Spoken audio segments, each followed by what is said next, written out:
Team. They hit most of their home runs to left center and to right center. And as some people have termed it, Yankee Stadium is Death Valley to a lot of hitters that try to swat it out of here. How are the Dodgers on heroics? The Dodgers, for the most part, win are a ball club this year which jumped ahead and stayed ahead. I'd say two-thirds of their victories were where they went ahead and did not relinquish the lead. They rely on that pitching, which has been the best in the majors as far as team ERA is concerned. In over half their games this year, they scored 5 or more runs. So it's a potentially destructive ball club, but pitching has been the base for the consistency. And I have the feeling in this series for the Yankees, it's going to have to be their hitting. And now, let's find out what Gullett has in that arm. All right, Davey Lopes stands in from the right side in Game 1 of the 1977 World Series about to begin at Yankee Stadium. 26-year-old left-hander Don Gullett swings into the windup, and the first pitch is a fastball high for a ball. 1 ball and no strikes. Donald Edward Gullett, born in Lynn, Kentucky. An outstanding pitcher over the years with Cincinnati. Next pitch is high to Lopes, ball 2. 2 balls and no strikes. Ross, that's exactly the way he started against Kansas City, up high. And he came out in the 3rd inning because of the sore shoulder. Graig Nettles playing in front of the bag for Lopes. The 2-0 pitch is a fly ball down the left field line. Racing over toward the line is Lou Piniella in the corner, and the ball is back foul by about 10 or 15 feet off the left field line. So Lopes, who hit 11 home runs this year, the most since he came to the Dodgers, tried to drill one right down the line, and he fell a little bit shy. And again, a high pitch, evidently just fast enough for a big league style batter to get around on it. And this is the same way that Don Gullett started against Kansas City. He walked the first batter, and then Hal McRae put it about 20 feet to the right of Lopes' blast just now. Davey Lopes is 283 during the National League season. That's been his high mark since he became a Dodger. In the League Championship Series with the Phillies, Lopes batted 235. Right-handed hitter out of Providence, Rhode Island. And Gullett's fastball stays high again, ball 3. 3 balls and a strike. Gullett has been a very good tormentor of the Dodgers over the years. With the Reds, he beat them 14 times and lost only 5. Gullett winds. The 3-1 pitch is high, ball 4, and Lopes is aboard on 5 pitches. Well, Yankee Stadium revisited as far as Don Gullett is concerned, at least through this first batter. Don Gullett, of course, developed a forkball in high school in Kentucky, and he uses it to complement that fastball. But against Lopes, he went with the hard stuff, and he missed. Here's Bill Russell.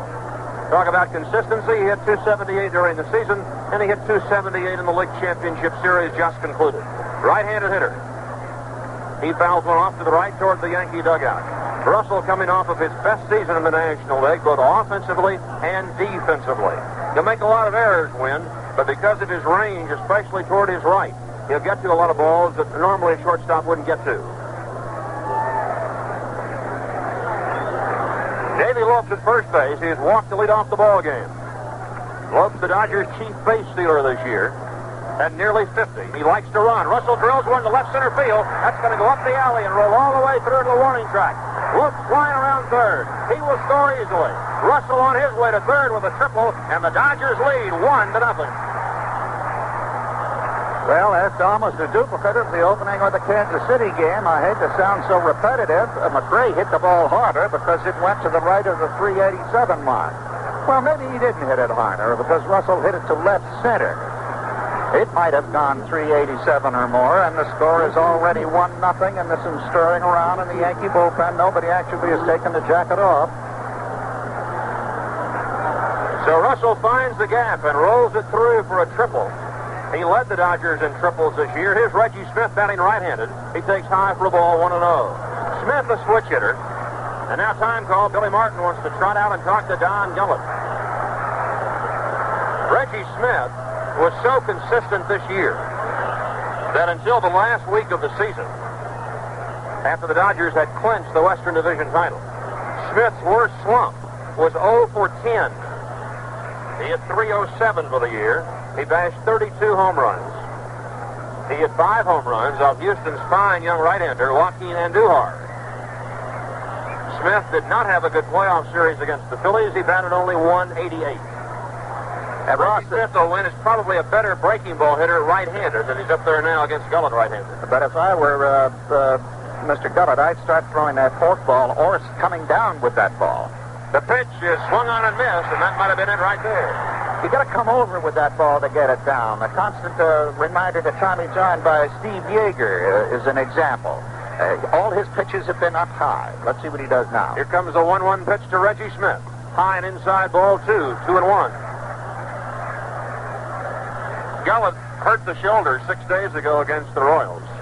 Since then, he has exercised the arm daily, taking 1 and 2 pound weights and maneuvering the arm in a circular motion, lifting them across the body. 2-1 pitch to Smith, way high ball, 3-1.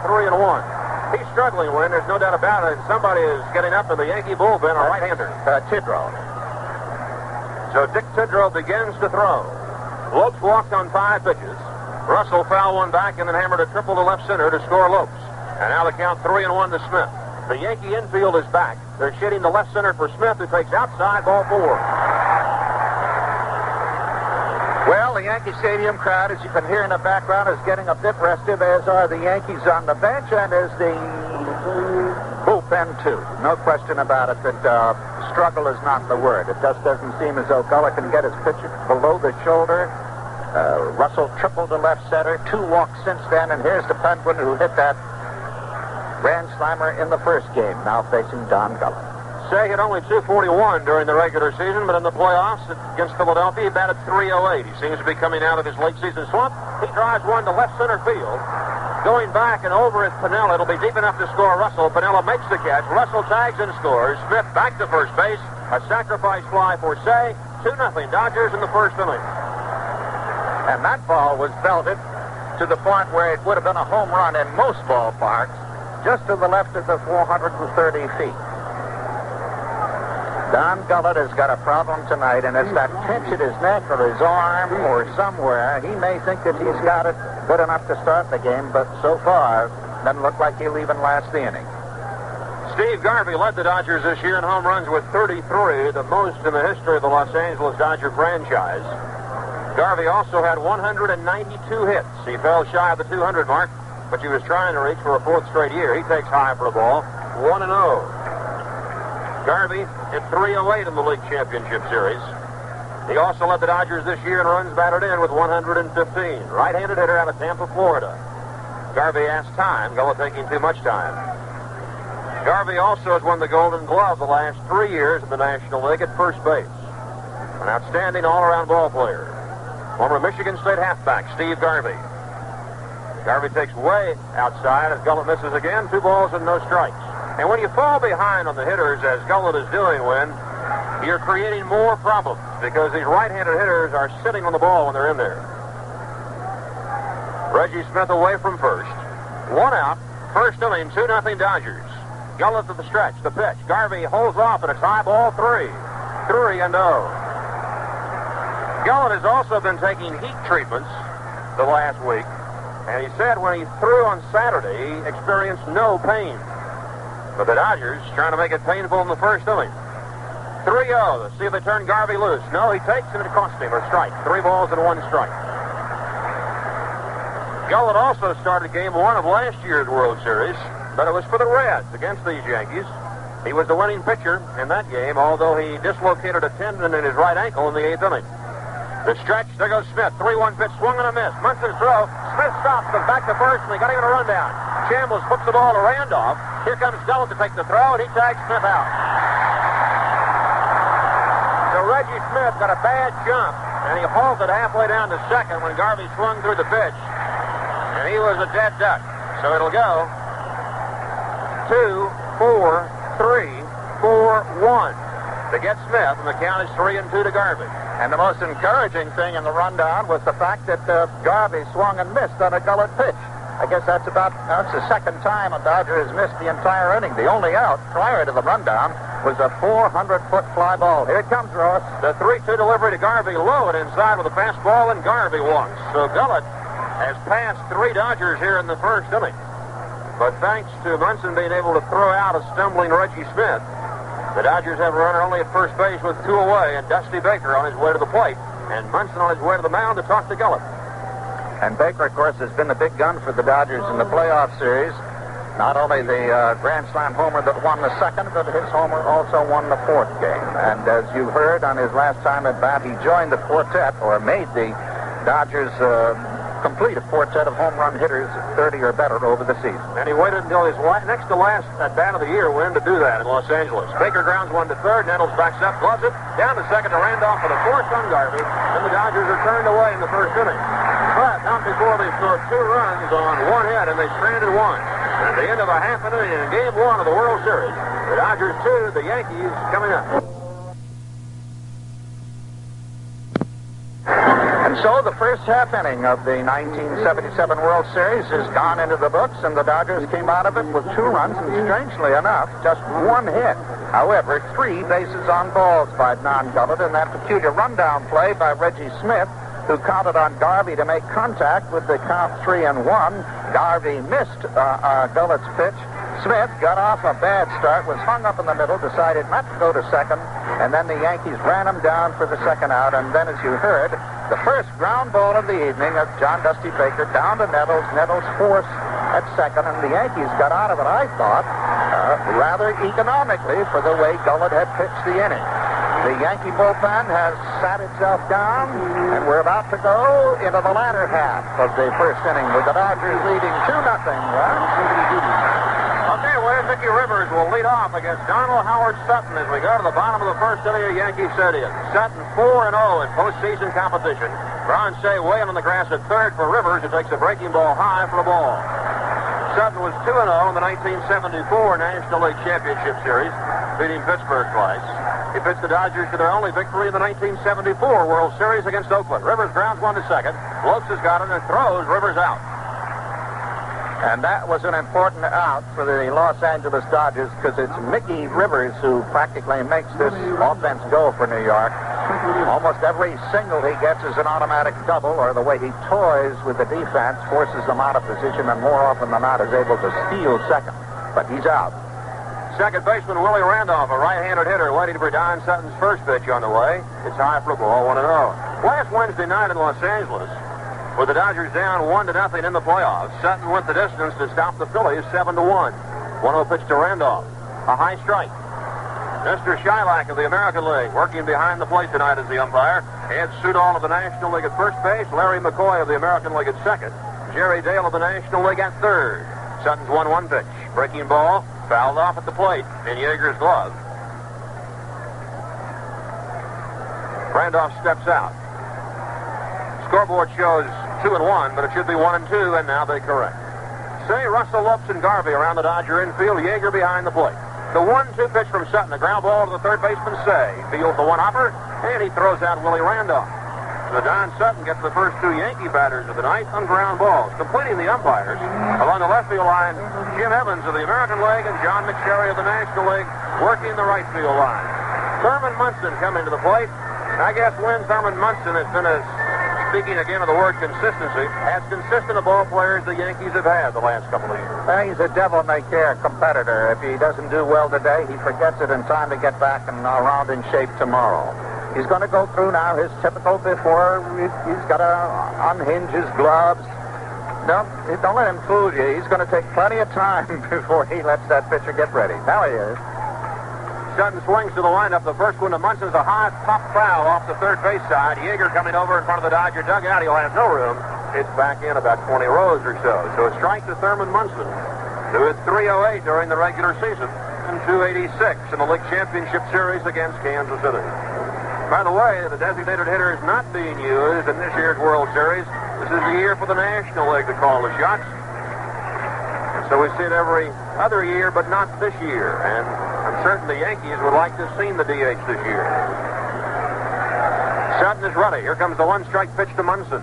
This is outside for a ball, 1-1. If they stay outside to Munson, he'll punch it in the right field as he did against the Reds last year. 6 straight singles. And in a 4-game series, I think he holds a record of 9 hits in all.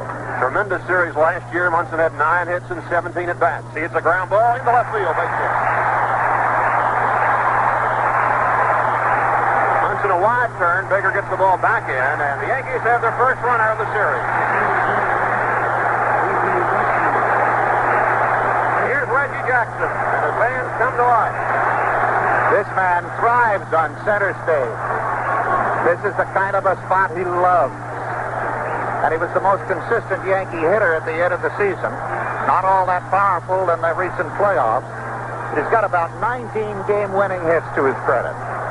This is not the first time these two have faced each other. Sutton saw Jackson in the '74 World Series. Breaking ball for a called strike to Jackson. Jackson with Oakland then doubled, singled, walked, and had an RBI against Sutton. Although Sutton won the only game of that series, game 2, 3-2 in Los Angeles. Now the stretch, the next one to Jackson. Fastball low, 1-1.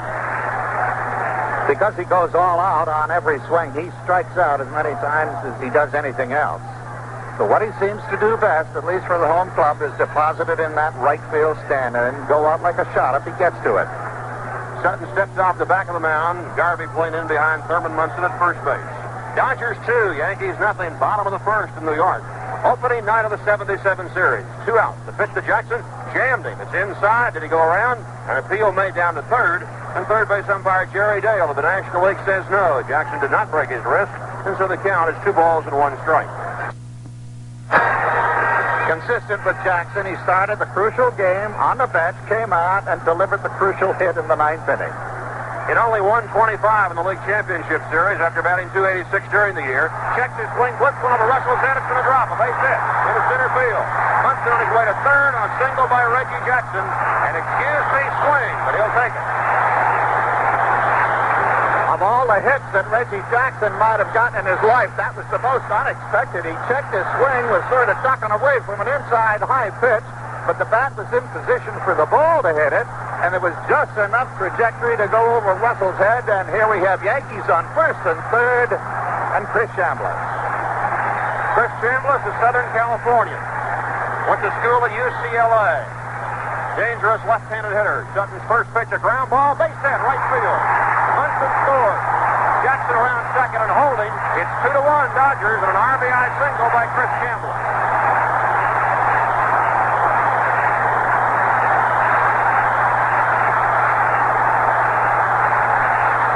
Well, the Yankee Stadium crowd seems to think it's a ball game. After the first 2 batters went out with ground balls, the next 3 got the ball into the air and had it fall safely.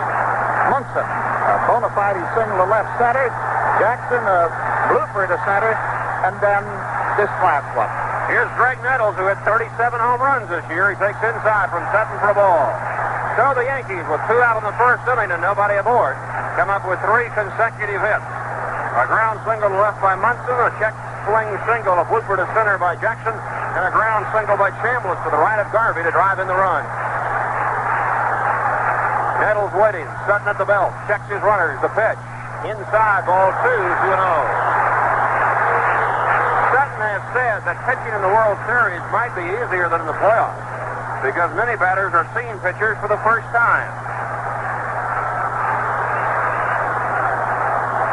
Left-handed hitting Graig Nettles waiting. The count going his way. 2-0. Sutton's pitch. Misses outside. Ball 3. 3-0. Well, Ross, evidently it doesn't seem to make any difference when it comes to the first inning, whether you've had plenty of rest or no rest at all. Let's see if the Yankees turn Graig Nettles loose. With his power, they just might. 3-0. The stretch by Sutton.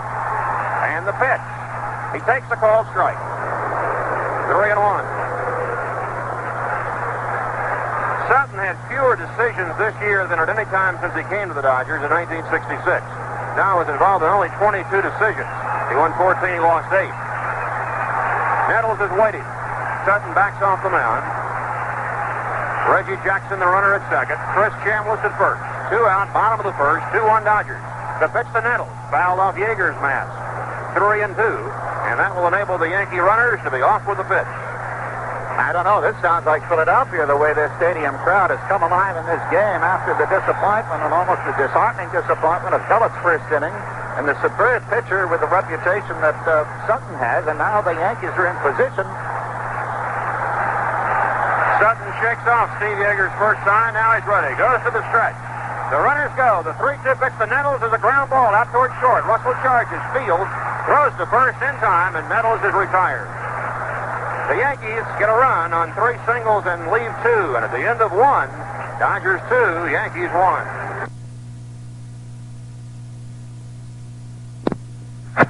We Elliott with Ross Porter back at Yankee Stadium, where we've had the decision of the first inning, the Dodgers 2 and the Yankees 1. I'd like to make a statement now. I don't care who wins this game. I don't root for either one of them, believe me, but I can't help being a little excited about this alley cat gang of the New York Yankees. I just saw them go out there on the field with sort of the old college stride. Jackson went over to Chambliss and patted him on the back because Chris has been batting .059. They know they're against a superb pitcher, Don Sutton. They know they're against a guy who's hurting in that left shoulder, Don Gullett. They have the feeling that they're going to have to come off the floor right from the first inning. It happened to them. The Dodgers got 2 runs, but they did come back and make 1. May the best team win, and the devil take the hindmost. Right? Well, it should be a great series, and certainly the activity was that way in the first inning as the Dodgers, on the strength of only 1 hit, a triple by Bill Russell, were able to register 2 runs, thanks to 3 Don Gullett walks. 24-year-old rookie outfielder Glenn Burke, who's in center field tonight, leads off for the Dodgers in the second. Gullett's breaking ball down low for a ball, 1-0. Burke spent much of the year in Albuquerque, and the Dodgers called him up at midseason because Rick Monday had those back muscle spasm problems and missed 44 games. Burke swings and misses, and Gullett blows that one by him. 1-1. Tomorrow night, Game 2 of the World Series from Yankee Stadium will be on the air on CBS Radio at 8:07 tomorrow night. Catfish Hunter for the Yankees, Bert Hooton for the Dodgers. Gullett's pitch inside all the way to the backstop, but it's 2-1 to Glenn Burke. Steve Yeager to go next. I don't know whether it's any indication, Ross, but you folks out there, wherever you are, the first 3 pitches of Gullett were under the shoulder. I think they're about the first 3 that he's thrown in this game. All the others have been high. Gullett to the windup, and the 2-1 pitch is a swing and a miss by Burke. Strike 2, 2-2. Let's pause 5 seconds for station identification. This is the CBS Radio Network. WRWR, the New World Series station. Don Gullett's 2-2 pitch, swung on and missed by Glenn Burke, and he strikes out. Good fastball. And again, around the belt line or between the belt line and the knees, maybe Don Gullett's problem in that first inning was not a shoulder collar or a pinched nerve. Maybe it was just nerves with a capital N. Maybe, what do you call it, the jitters. Certainly that seemed to be the case in the Dodger pitcher, Don Sutton. Catcher Steve Yeager hit 16 home runs during the year for the Dodgers. He takes high from Don Gullett for a ball, 1 ball and no strikes. Great crowd on hand at Yankee Stadium. Capacity here, over 57,000 in the house. And the scalpers having field days downtown. Gullett ready, the 1-0 pitch to Yeager, foul back, 1-1. In fact, all seats for the 4 potential games of the series here at Yankee Stadium have been sold out. They had several thousand fans meet the Yankees at the Newark Airport yesterday morning at 4:20 for the Yankees' triumphant return from Kansas City. And this town's talking baseball, Win. It's sure, I just can't help but think, Ross, if this guy gets through a couple of innings and settles down, well, he's ready to pitch. Here comes the 1-1 delivery to Steve Yeager, way outside, 2-1. Billy Martin has got to be, he's got the fortitude of a gambler. You know what I mean? Right. There's a 4-letter word that covers the situation. He's lost 13 pounds this year in managing this ragtag bunch of battlers. 2 balls and 1 strike to Steve Yeager. Nobody on, 1 out. 2-1 Dodgers in the second, and Yeager swings through a high fastball. Foul tips it into Thurman Munson's glove, and it's 2 balls and 2 strikes. Martin said he even had to take pills during the year to try to get weight or hold weight. And I can imagine in this first inning, when 3 walks and a long blast, he must have lost another couple of pounds. Let's see what Gullett does with Yeager now. Don Sutton on deck. Here comes the 2-2 pitch to Yeager. Ground ball out to the left side. Shortstop Bucky Dent's got it. Throws to first in time. And Yeager's retired. Typical play. Gullett has him hitting it on the ground. Now, when he has that forkball, that dips down, many of the times skims the ground. Don Sutton hit over 150 this year. Punched the ball around. Had a dozen hits or so. Don batting from the right side against Don Gullett. 2 out, nobody on. Dodgers batting top of the second and leading 2-1. Breaking ball stays high to Sutton for a ball, 1-0. Don Gullett, of course, an outstanding athlete, not only in baseball, but a tremendous football player and a basketballer in high school down in Kentucky. Here's the 1-0 pitch. Swing and a miss. Good fastball, 1-1. Best fastball Gullett has thrown yet. In high school at McHale, Kentucky, Gullett once scored 72 points in a football game and 47 points in a basketball game. 1-1 pitch to Sutton. Got the inside corner for a called strike. 1-2. Jury is still out, but I understand that it's 11-1 in favor of thinking Gullett maybe has found his feet. 1 ball and 2 strikes. Here's the pitch to Don Sutton. Got him swinging. And Don Gullett goes down. The Dodgers in order with 2 strikeouts in the second. At the end of 1.5 innings in Game 1 of the World Series, Dodgers 2, Yankees 1.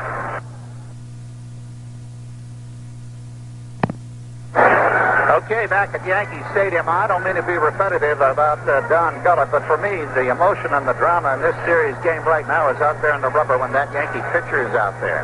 There isn't any doubt that during this past year, he didn't have a $2 million year, no question about that. He almost didn't finish, well, he didn't finish most of his games. He's had a history of being very strong, if he's strong at all, up to the 7th inning. Then he seems to lose control and even flow. And in this last month, he's had his pains.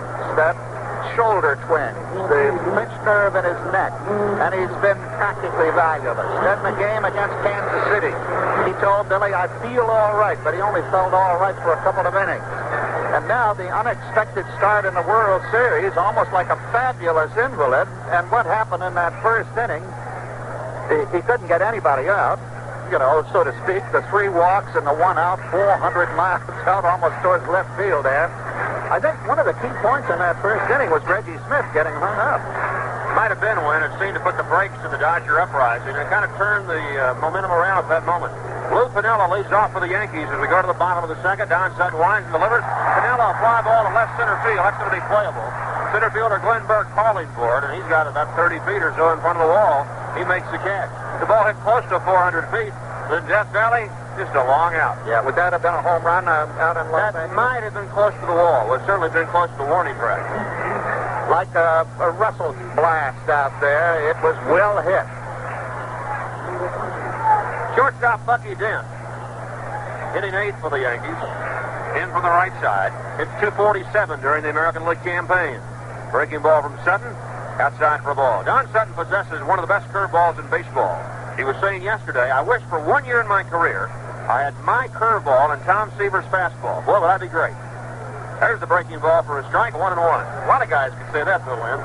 Well, I wouldn't confine it to baseball, Ron. A lot of ideas that could float around that. The wishes. The 1-1 delivery to Bucky Dent is a swing and a miss, strike 2, 1-2.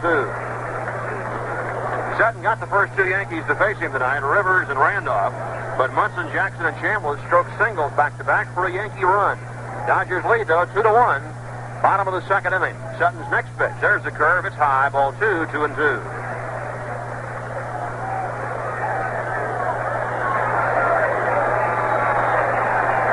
Year-old Don Sutton looking down to Yeager, gets his signal, goes to the windup, and the 2-2 pitch to Dent.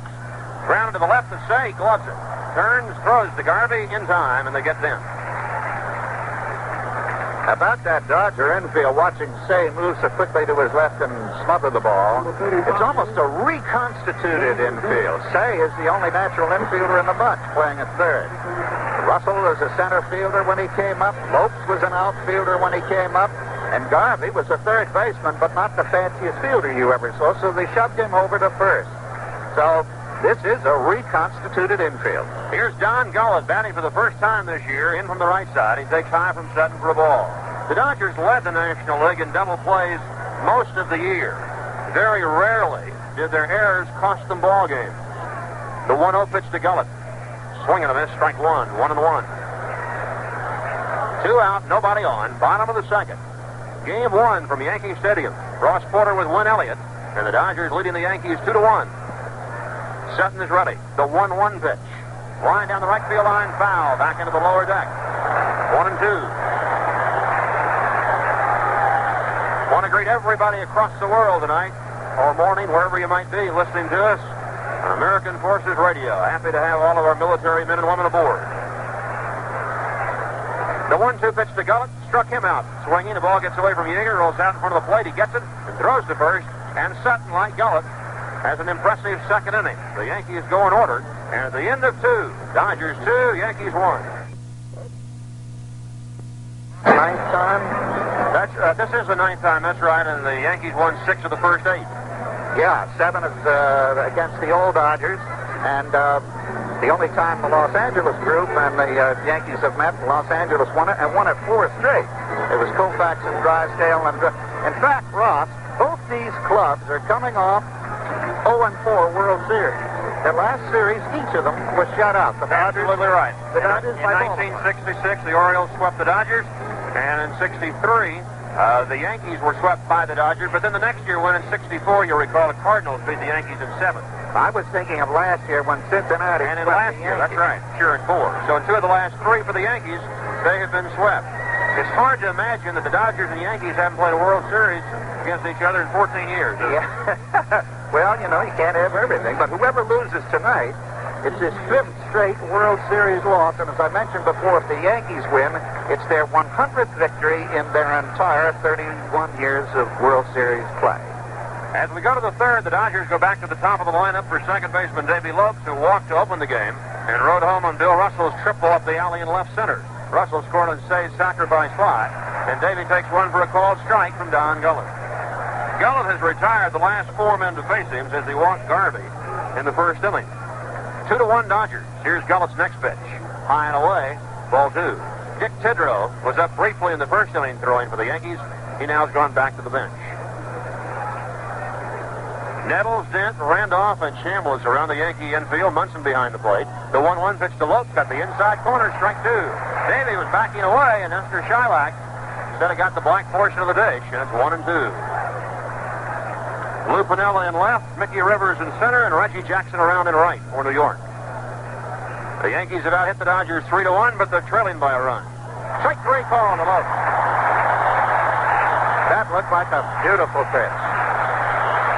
Davey, who became a second baseman at the behest of the Dodger operation because he has such lateral movement, was unable to pick up the lateral movement on that pitch at least. Gullett now has struck out 3 of the last 4 Dodgers to face him, and here's Russell, who caused him the misery in the first inning with the RBI triple. Don Gullett to the windup, and the pitch to Russell, high for a ball.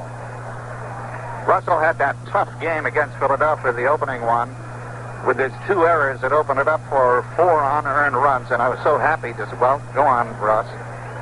Russell takes low, ball 2. I was going to say it was nice to see a nice guy like him get that key hit in the Dodger game that won it all. It was one of his big thrills, the ground-up ball through Gene Garber's legs in the 9th inning Friday, and snapped the 5-5 tie in Game 3 at Philadelphia.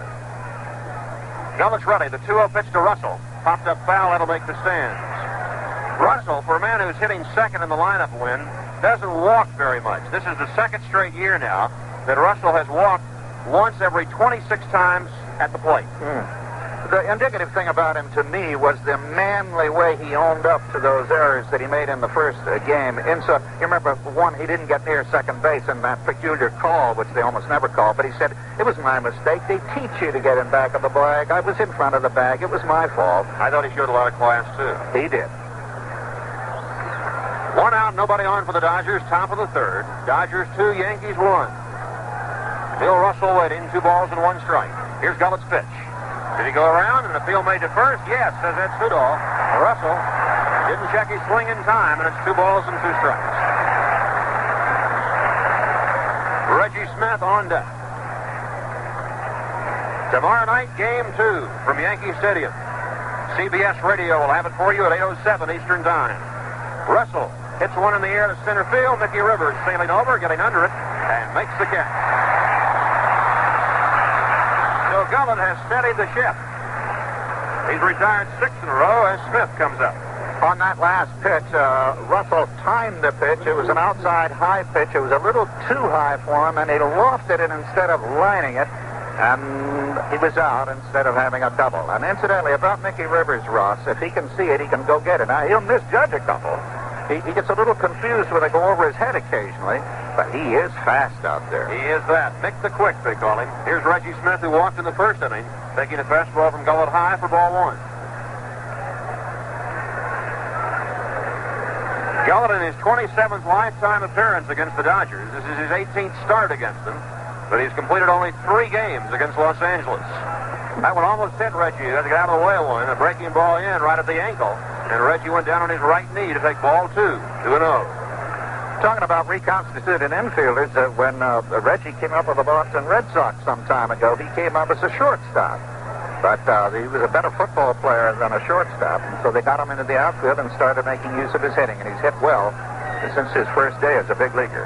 2 balls and no strikes. Gullett's pitch to Smith is lined to left field. It'll be a base hit in front of Lou Piniella. So Reggie Smith, coming off of a slumping playoff, lines a single. The Dodgers' second hit off Don Gullett. And with 2 out in the third inning, that'll give Ron Cey another chance. It's Cey's sacrifice fly in the first now, which is the difference here in Game 1 with the Dodgers leading 2-1.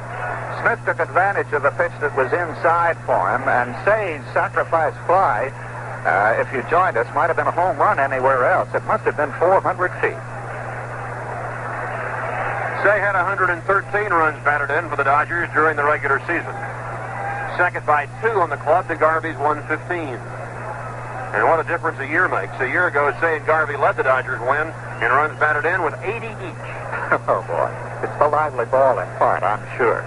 Reggie Smith, who was thrown out on the base paths in the first inning, leads away. Gullett's pitch to Cey, way outside, ball 1, 1-0. When the Yankees bat in the bottom of the third, they'll send up the top of their lineup, too. Mickey Rivers, Willie Randolph, and Thurman Munson. But the postseason play this year, Ross, has meant trouble indeed after 2 were out, as happened to Don Sutton earlier. Let's see what happens to Gullett. 1-0 to Ron Cey. Gullett's pitch popped up in foul territory off the left side. That might make the stands, and it will behind the Dodger dugout back in about 8 rows. So it's 1-1 to Cey. And guess who was the closest to that foul pop? Don Gullett, which is surprising, isn't it? No, he's the all-around athlete. He played basketball. Why not catch a pop fly? He thought it was a rebound. He was going over there to nail it. Yeah, he's a big league. I used to pitch, Ross, and if a fly came anywhere near me, I used to see it dancing around till I realized the ball wasn't dancing around. I was just shivering. 1 ball and 1 strike to Ron Cey. Reggie Smith leads away from first. 2 out, top of the third, 2-1 Dodgers. Gullett shakes off Munson's first signal. OK's the second. 6-foot left-hander goes to the stretch. The pitch to Cey. High, ball 2, 2-1. Cey gets a lot of walks. Almost 100 this year, right behind Smith, who led the Dodgers. And because of his eagle eye, Cey has opened it up for Garvey to help his RBI total. 2-1. The Dodgers sometimes like to run on this pitch. Let's see if Smith is sent. Cey waiting. Gullett at the belt. He does not go, and Cey takes low, ball 3, 3-1. Cey steps out, looks down to Preston Gomez, who's coaching at third for the Dodgers. Jim Gilliam over at first. And boy, how many times have we seen Gilliam in a Dodger-Yankee World Series?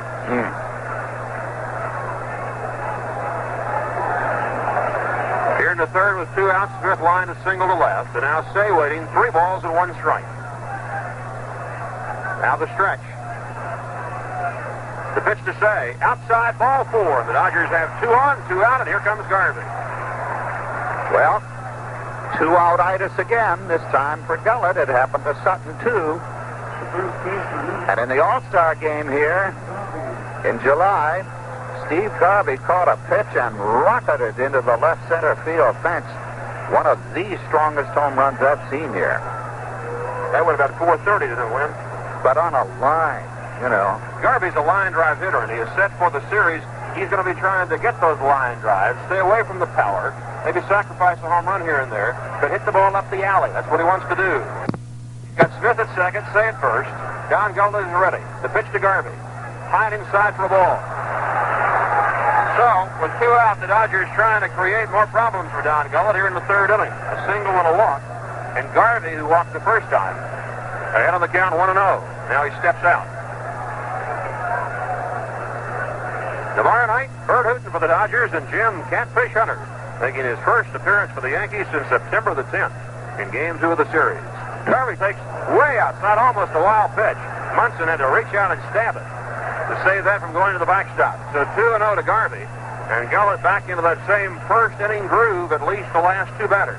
Well, in that last pitch, I think he stumbled. It went so far off, his arm didn't even come across his body. But there's no question he's beginning to feel the tension of this situation. 2 balls and no strikes to Steve Garvey. Now the stretch. The runner's away from second and first. The pitch. Foul back. 2-1. Tommy Lasorda told Garvey before the Dodgers went to spring training, I would like you to hit at least 20 home runs for me this year. And Garvey wound up with 33. Batted .297. And Garvey had a horrendous slump. One time he was something like 7 for 71, or he would have had another 200-hit season. And his 5th straight 300 year. 2-1 pitch from Gullett. Swung on a miss. Good fastball by Don. 2 balls and 2 strikes. Ross, this is the hopes and fears department for the radio listener. I've been in your spot so many times, folks. If you're hoping for the Yankees or fearing for the Dodgers, it's the sound of the crowd that'll beat Ross to just that instant as to what's happened down there on the field with the count 2-2 and there's 2 men on, and the Yankees can't let them get any more, and the Dodgers want to get some insurance. Gullett's ready, so is Garvey. The 2-2 pitch. Way high, ball 3, 3-2. That'll give the Dodgers a break. Just as it did the Yankees in the first inning when Jackson was at second and Chambliss at first with 1 away. Sutton ran the count to 3-2 on Graig Nettles and got him on a chopper over the mound to Bill Russell, who threw him out.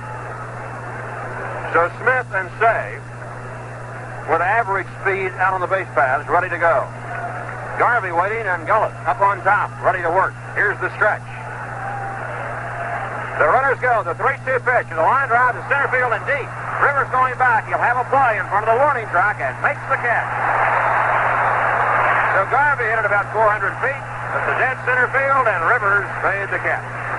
No runs, 1 hit, 2 left. And at the end of 2.5 innings in Game 1, Dodgers 2, Yankees 1.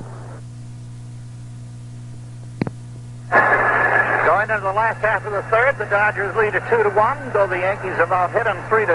And if you're a Dodger rooter, I know what you're saying. Why did he pull that ball 400 feet? And if you're a Yankee rooter, you say, oh, man, maybe he's got his control back. At least he didn't let him knock it out of the park. I'm glad it's that kind of a ball game.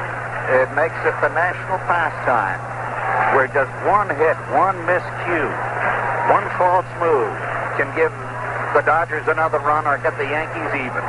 And this full house at the Yankee Stadium, which never expected to be here as a part of this World Series excitement and drama, is coming to it every single half inning. Hear them? And we're only 200 miles from Philadelphia. Maybe it's that. He was loud in Philadelphia, I will assure you that. The Dodgers were able to win games 3 and 4 at the vet, and that put them in the World Series. Mickey Rivers leads off against Don Sutton. Ron Cey creeping way in at third. Breaking ball bounced foul. Along first between Yankee first base coach Bobby Cox in the bag. Dick Hauser coaching over at third. Mickey Rivers batted .326 this season, the 6th highest figure in the American League for men who log at least 250 at-bats. Mickey grounded out the Lopes in the first inning. Sutton's next pitch, curveball in the air, loop to left field. Baker's coming in. He's there, and one hands it to the out. The Rivers tried to go the other way against Sutton and flies out to Baker. 1 away. Here comes Willie Randolph. Willie is not very big. He's light. He's determined. And for what he's got, he puts all of it in, and he's had a great year. Randolph grounded to Cey his first time up. Sutton slow curve in for a strike, a beauty. That's his best pitch, Win. We talked about it earlier. Sutton breaks off the curve. He changed speed nicely that time. It's probably the best changeup curve he's thrown tonight. The next one to Randolph. Fastball fouled off the right side. No balls and 2 strikes.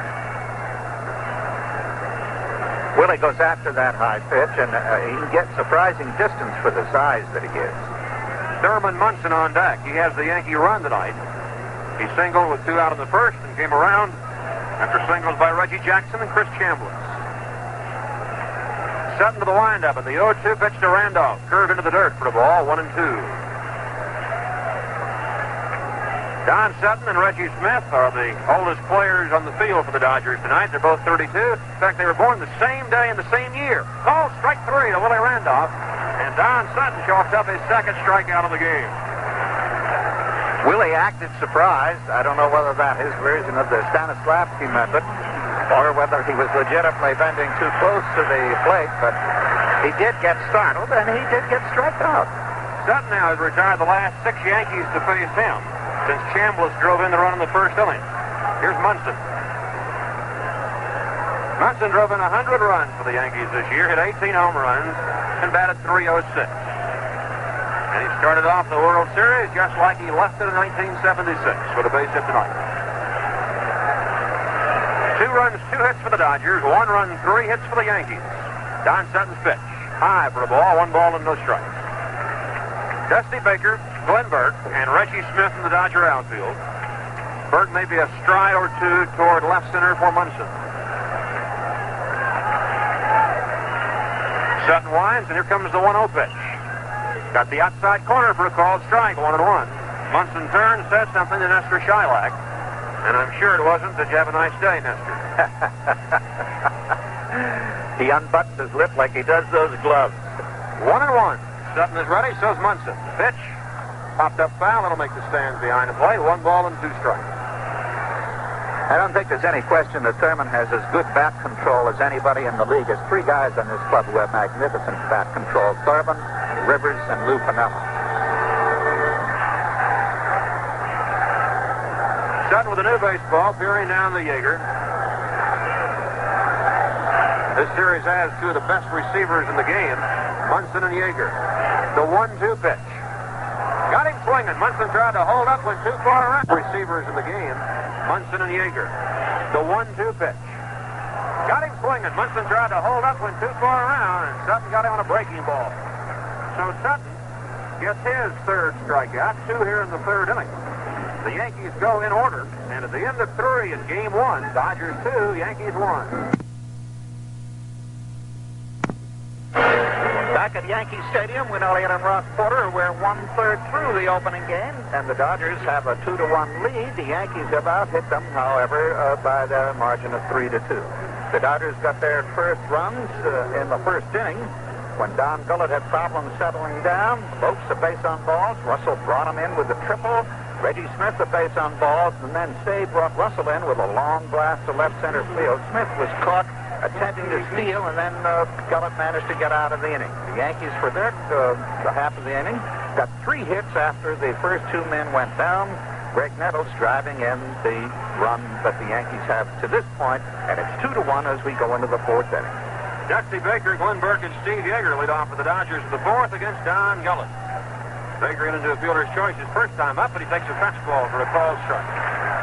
Johnny B. Baker from Riverside, California, one of the great comeback stories in Major League Baseball in 1977. What a year this guy had after a dismal 1976. He looped 1 foul behind a plate, 0-2. A year ago, troubled by a knee, although he did not complain publicly, Baker had only 4 home runs. He drove in just 39 runs for the Dodgers. This year, he hammered 30 home runs. He drove in 86, and he batted .291. And they talk about the great year Willie McCovey had coming back, which he did. But this guy, Dusty Baker, had some kind of a year, too. The 2-strike pitch, way outside from Gullett for a ball, 1-2. Baker went to spring training wearing eyeglasses. After a week, he took them off. I said, why? He said, the sweat got in my eyes and I couldn't see. He had 20/10 vision, and he said it only worsened to 20/20, so he didn't think he was so bad off. Here's the 1-2 pitch. Again, high and away, 2-2, and he's missed a lot tonight, Win. It's almost as if that pitch is slipping out of Gullett's fingers as he delivers high and up, way up. Now, I thought it was stumbling, but now he's thrown 2 or 3 that way, so it can't be all stumbling. His arm or shoulder may be tightening up. He's not bringing the arm down and over to get the ball where it belongs, below the belt. The 2-2 pitch to Baker. Almost hit him. Did it hit him? Dusty leaning down, and Tommy was sort of racing out. Baker now sends him back. And Baker starts off the first base, hit by a pitch. So Gullett jammed him right in on top of him. And Dusty struck by the pitch and goes to first base. Did a little high step there, didn't he? Yeah, he bent himself up like a question mark, but he was not able to elude the ball. It just caught him across the shirt, creased his abdomen, And there he is on first base. And that ball was a zinger, too. That was not one of those lofts. Baker, of course, coming off a great performance in the playoffs. Drove in almost 40% of the Dodger runs in Philadelphia. He leads away from first, and here's Glenn Burke. He just looked like he was overmatched in the second inning when Gullett struck him out. Fastball gets the youngster swinging again. 0-1. Tomorrow night against Catfish Hunter, the Dodgers will employ Rick Monday in center field. So you'll see Burke and Monday platooned throughout this World Series. The stretch by Gullett. Burke waiting, and the one-strike pitch. This one is looped to center field. Mickey Rivers has got to play and makes the catch. Just a little sidelight. I noticed that two of the Dodgers are chewing bubble gum. Lopes on second base, to show his unconcern, occasionally floats out one. And I just noticed that Dusty Baker, after he got picked in the abdomen, got down to first base, and he floated one. The Dodgers have several guys that do that when Reggie Smith will do it occasionally. So will Steve Yeager and Glenn Burke from time to time. And the pitchers do it. I mean, it's a bubblegum chewing team. That's production called Chaw's. And yet the Yankees have Sparky Lyle, who goes the tobacco route. Here's Yeager. Bounces one back past Gullett. Hard play for Willie Randolph. Charges, throws. Got him. Chambliss kept his foot on the bag. Anybody but Yeager for the Dodgers probably would have legged that one out. But Randolph knew he had the Dodger catcher, and he was able to come up with the play. A good play at first as Baker goes into second. Two away, and Don Sutton coming up to try to help himself.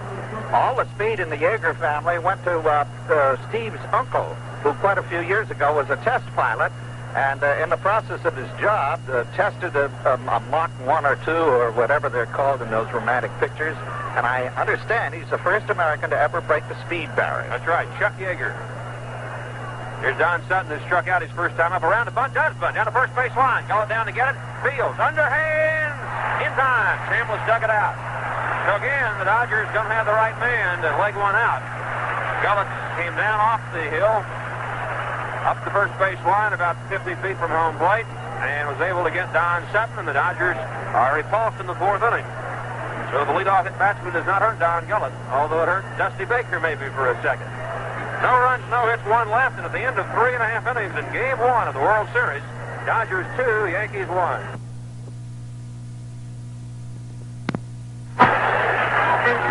Back at Yankee Stadium, I want to clear up a little discrepancy. Ross told you that the RBI for the Yankees was Chris Chambliss, and then I mentioned that it was Graig Nettles. And that dislocation was occasioned by the fact that the Yankees changed their lineup at the last minute. But that's no excuse for me. I know what Chambliss looks like, and I know what Nettles looks like. It's just that in trying to recall it, I got caught in the Nettles of the Chambliss. I think what happened, Lynn, was after batting practice, Nettles went back and reported to Billy Martin that that shoulder he hurt in Kansas City the other night was bothering him. And for a while, the Yankees thought they might have to remove Nettles, but instead they just lowered him a slot and put him number 6 instead of number 5 and then moved Chambliss up. Okay. It was a last-second decision. Now we're ready for the bottom of the fourth inning. And here's Reggie Jackson, who singled in the first. And the 10th man on the field for the Yankees, which turns out to be the 56,000 fans packed into the Yankee Stadium, is starting that tumult again. Their club trails by that one run as we go into the fourth inning, and Don Sutton seems to have settled down nicely. He has the 1, 2, 3, 4, 5, what? 8 men in a row now? Make it 7 after the single by Chambliss. Jackson with power in from the left side, and he didn't like that swing. Looked like Sutton tied him up, and Reggie didn't get around on it. A half-hearted swing, 0-1. Jackson belted 32 home runs this year, drove in 110 runs for the Yankees. Sutton's next pitch misses outside for a ball, 1-1. Jackson, one of those Yankee hitters with the capability of belting one out of here. He can pull a lot of them down that line, and if he can do it here, it'll tie it for the Yankees in the fourth. Sutton's 1-1 pitch. Way inside. 2 balls and a strike. Sutton rarely experiences control problems. In fact, the whole Dodger staff issued fewer walks than any team in the National League this year, less than 3 a game. 2-1 pitch to Jackson. Popped up. Cey's got a play over third base, waiting for it, and he makes the catch, 1 away. So Sutton jammed Jackson and got him to bloop it over to Ron Cey. 1 away, here comes Chris Chambliss.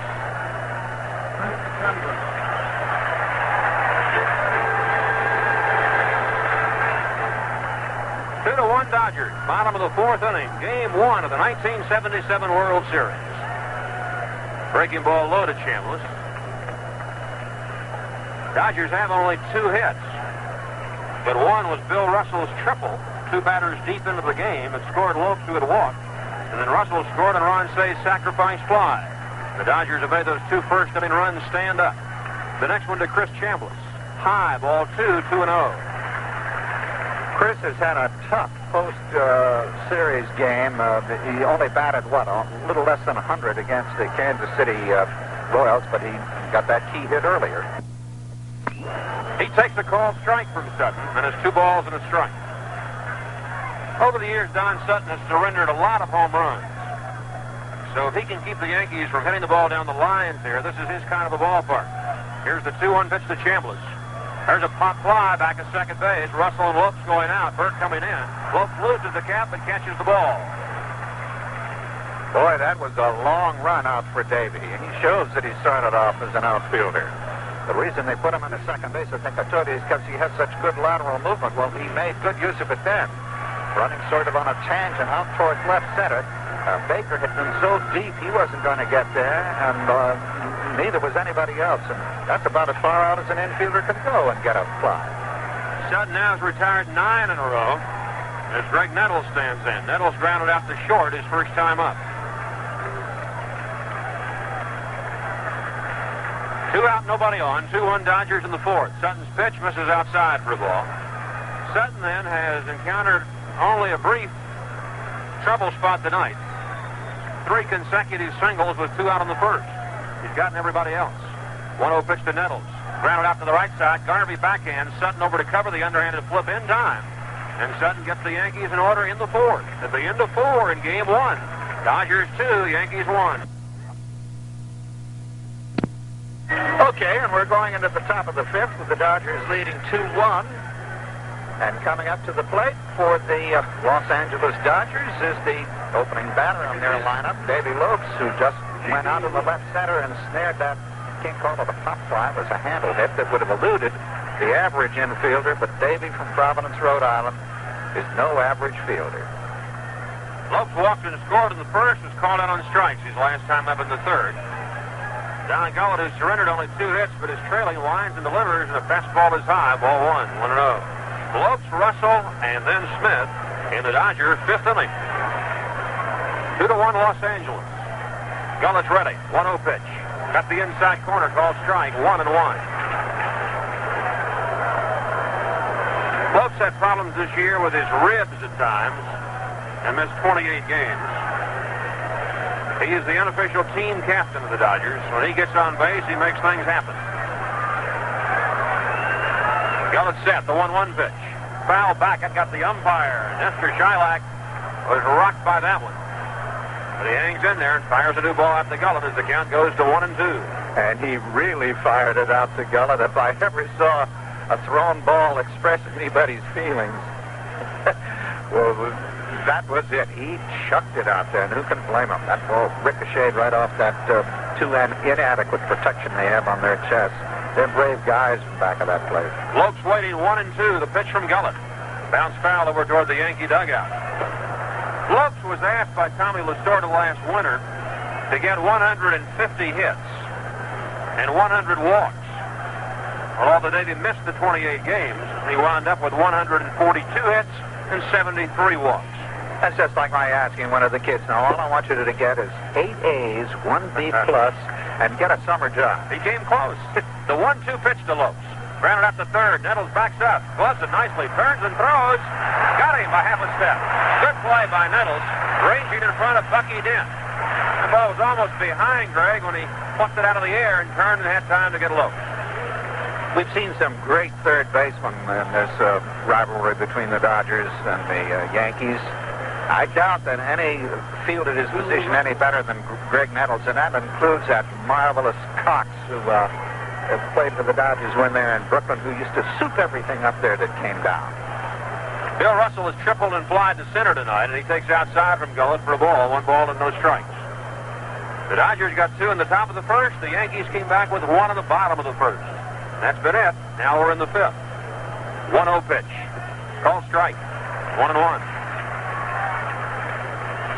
Gullett has fanned 3. He has walked 4 and hit a batter. His wildness cost him 2 runs in the first inning.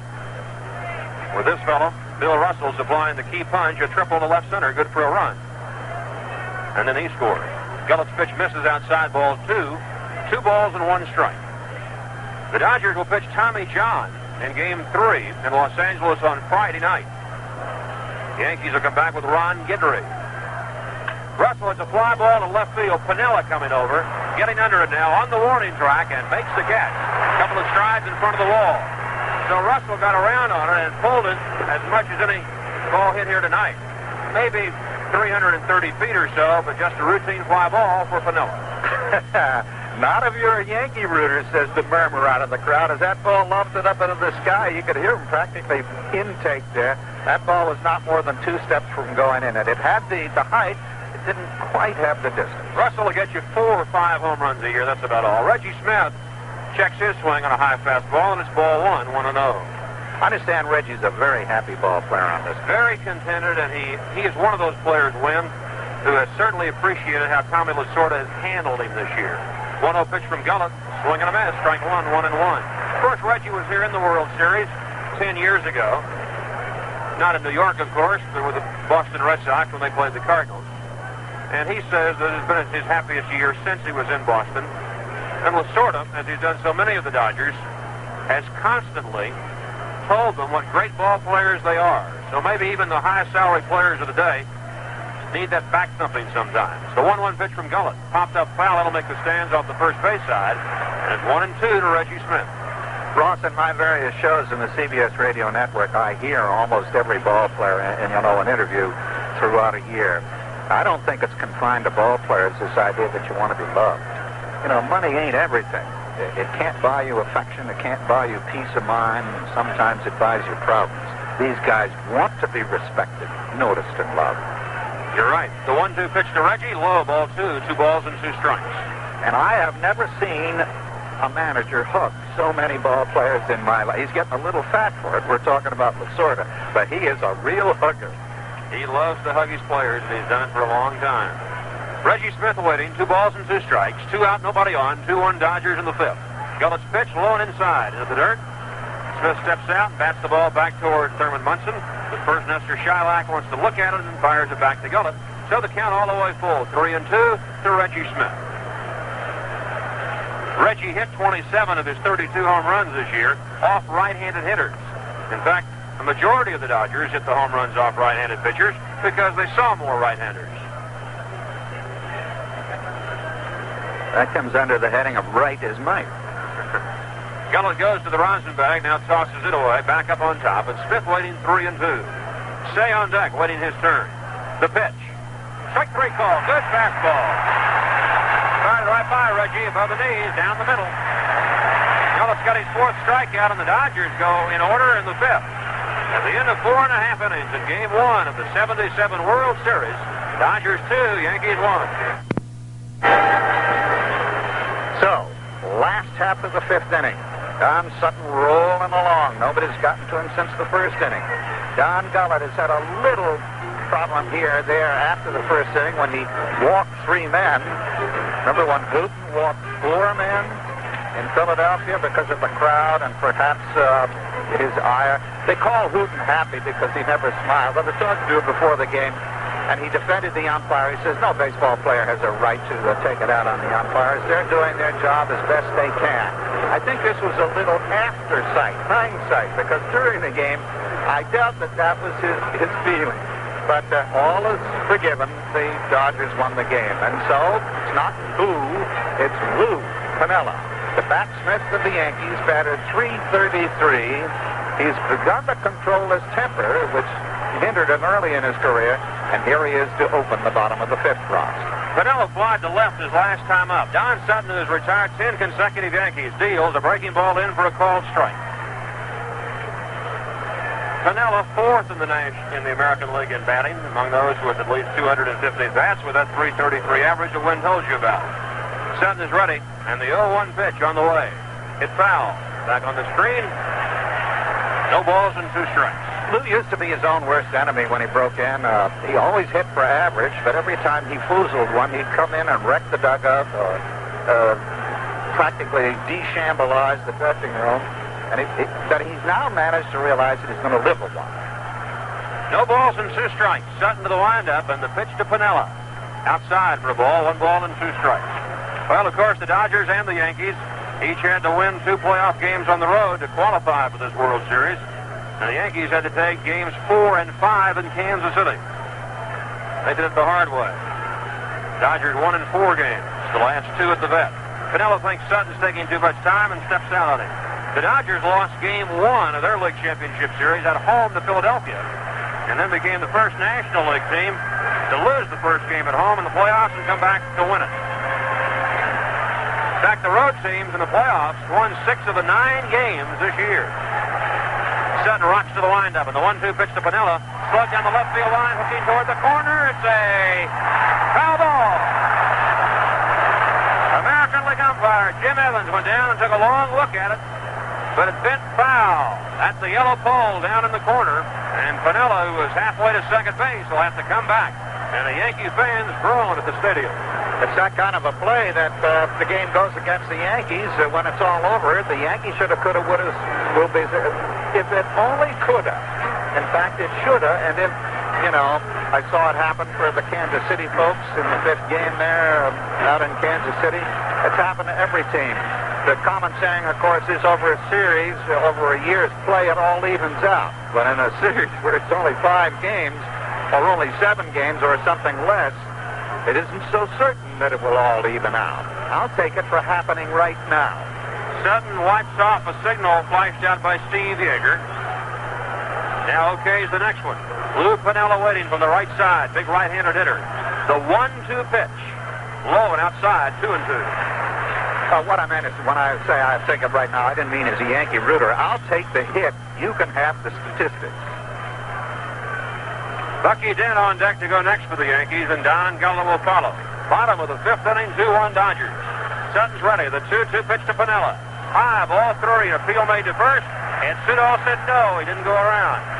So the count runs all the way out on Lou Piniella. The Yankees haven't had a base runner since Chris Chambliss singled in a run with 2 out in the 1st inning. Sutton jumped ahead on the count to Piniella, 0-2. Then watched anxiously as Piniella line one foul by inches down in the left field corner. And now it's 3-2. The fans trying to get on Sutton. Here's a 3-2 pitch. Popped up foul. Yeager coming back, but he will not have a play. It's on the screen. Oh, boy. The kids, the ladies and gentlemen who lined up here yesterday morning to pay their $4 apiece for those bleacher seats out there to get into this ball game, they're surely getting their belly-wrenching money's worth on this game. They're coming to it that's the delight of living. Come to it. Enjoy it. Don Sutton winds the 3-2 pitch to Lou Piniella. Got him swinging. That's what I mean. You Dodger fans, enjoy it. Because he's a tough guy to get out. That's 4 strikeouts for Don Sutton. And now he has set down 11 successive New York batters. Shortstop Bucky Dent grounded out to Ron Cey his last time up. When the Dodgers bat in the 6th, they'll have Cey, Garvey, and Baker to face Don Gullett. The pitch to Dent. Misses outside for a ball, 1-0. Airtime tomorrow night on the CBS Radio Network for Game 2 of the 77 World Series. 8:07, Jim Hunter. There's a looping fly ball, base hit, center field. Lopes tried to time his jump over near the bag at second, and the ball got over his glove into center field, and the Yankees tracked the string by Sutton and came up with their 4th hit. Beautifully coordinated action by Bucky Dent. He just got that bat 3/4 of the way, looped it over the second baseman. Billy Russell tried that earlier, but he got it too high and too far, and the Rivers gathered in. Don't think that this game doesn't have its science. Here's Gullett. He's going to round the bunt. Bunts it down to first. Good bunt. Garvey's only a play. Will be back to first. The Lopes covering, and Gullett sacrifices Bucky Dent in the scoring position. You know, that Gullett can move down the line. They didn't get him by more than a step and a half. Ross told you he's an all-around athlete. He pulled off a sparkling fielding play earlier in the game on a similar bunt, and this time he scooted down that line. So the Yankees leave it up to Mickey Rivers to try to get him even here in the bottom of the fifth. Rivers, incidentally, swings with one hand. Watch him, Ross. When he gets halfway across his body, he drops his left hand and pulls the bat through, which he uses it like a batting wand, which allows him to place it. Let's watch it. Rivers crouching over from the left side. Sutton goes to the stretch. The first one to Rivers. Taken outside for a ball. Rivers grounded to second base in the first inning, and then flied to Baker and left in the third. Bucky Dent, the runner at second for the Yankees. He carries the tying run with 2 out in the fifth inning. 2-1 Dodgers. Don Sutton stretches. The 1-0 pitch. Foul back. 1-1. Notice how the left side of the Dodger infield is pulled in a little, but third basemen say not as much as, say, George Brett or Pete Rose played him in these postseason games. They're not so concerned with him dumping it down there as they are with him hitting it through there. Outfield medium depth for Mickey Rivers. Sutton is ready. The 1-1 pitch. Curveball high. Ball 2, 2-1. Willie Randolph would be next. 2 runs, 2 hits for the Dodgers. 1 run, 4 hits for the Yankees in a narrowless game so far. Bottom of the fifth inning. Rivers waiting. Sutton is set. Here comes the 2-1 pitch. Line drive in right field. Reggie Smith coming over. He's got it. So Rivers stroked it, but Reggie Smith made 2 giant strides to his right, had him play perfectly, and made the catch. And the Yankees are turned away in the fifth inning. No runs, 1 hit, 1 left. And at the end of 5, Dodgers 2, Yankees 1.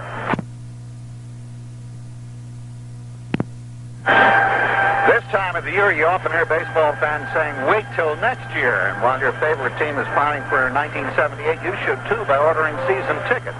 Now's the time when the best locations are available for your family or business. So if you missed any of the baseball excitement of this past season, act now and ensure choice seats for all of the fun of 1978. You'll find yourself saying, I just can't wait until next year. The preceding has been brought to you on behalf of Major League Baseball. Now, on behalf of Win Elliott, I want to tell you fans in Philadelphia and Kansas City, I can appreciate this wrenching ending of the baseball season that you folks have had. I was a Boston Red Sox rooter, which means forever and nowhere. Your teams are going to come back like these Dodgers have lost 7 out of the 9 World Series to the New York Yankees, and yet here they are back in the middle of a dynasty. So it can happen to you guys too. Just don't give up. You got to keep rooting. Let's pause 5 seconds. Station identification. This is the CBS Radio Network. This is WROW Albany, your World Series station. Back in New York, we go to the 6th inning. Ron Cey leads off for the Dodgers. Don Gullett winds and delivers a good breaking ball in for a called strike. Ron Cey smacked the sacrifice fly in the first inning to put the Dodgers ahead 2-0, and then walked his last time up. Gullett's pitch, a fly ball to left field. Lou Piniella backing up, going to the warning track in front of the fence and makes the catch. About 4 steps to spare. So Cey got under it, drove it about 375 feet for a long out. 1 away, and Steve Garvey walks to the plate. Garvey had a great World Series in 1974 for the Dodgers in a losing cause. Oakland beat Los Angeles in 5 games, but Garvey led the Dodgers in hitting that year. In the series, he batted .381, had a couple of home runs and 5 runs batted in. Gullett winds and delivers. Garvey bunts. Good bunt up along third to let it roll, and it's a base hit for Garvey. He has done that frequently this year, and Garvey has shown people that he is one of the outstanding punters in baseball to go along with his other attributes. That was a beauty win. It sure was. Graig Nettles, as good a fielder as he is, could do nothing. It was absolutely powerless. Of course, they caught him playing back. He had to let it roll, and there was no way it was going to roll foul. Incidentally, Ross, the wind is going towards left field now. And when it gets up there, this is a peculiar stadium. It swirls around, but all the flags are heading to left field.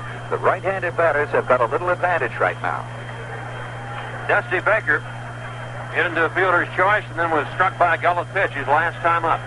Garvey away from first with a bunt single, only the Dodgers' third hit of the night off Don Gullett. 1 out, 6th inning. Gullett ready to pitch to Baker. Popped up, that'll make the stands. Munson coming back, but no chance. The Dodgers had 20 runs batted in their League Championship Series with Philadelphia, and Dusty Baker drove in 8 of those 20. 2 home runs, 1 a grand slam to beat Jim Lonborg in Game 2 in Los Angeles. Tonight, Don Sutton got the win.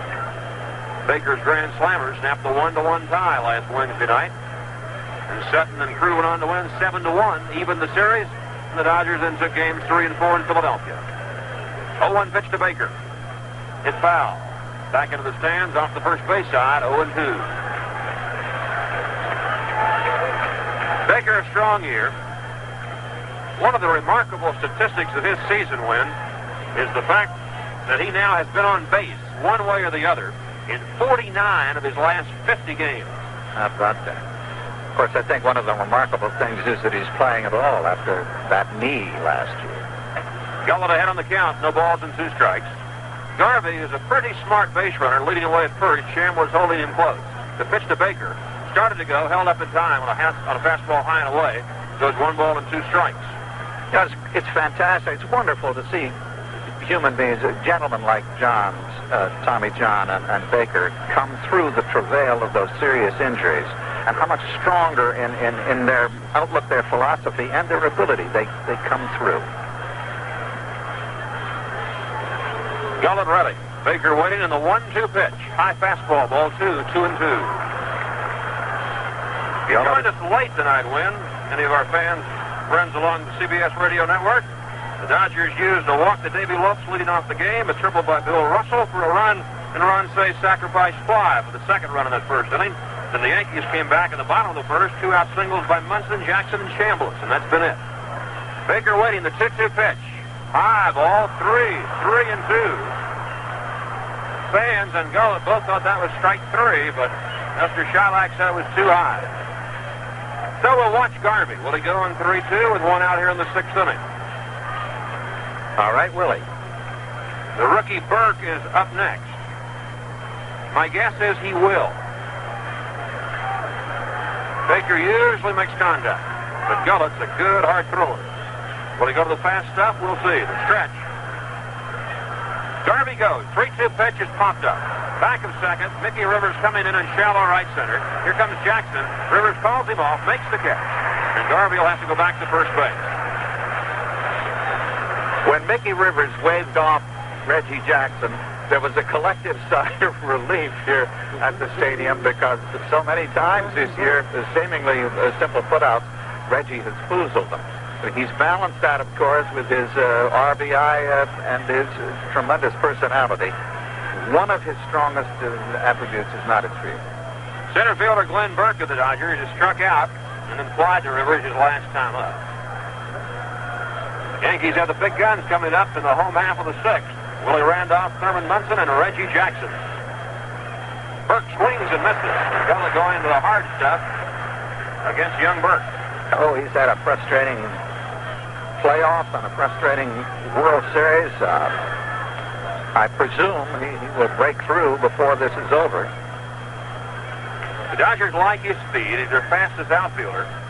Can go get the ball, but as yet he's still trying to learn how to hit. 0-1 pitch. Swing and a miss. Strike 2.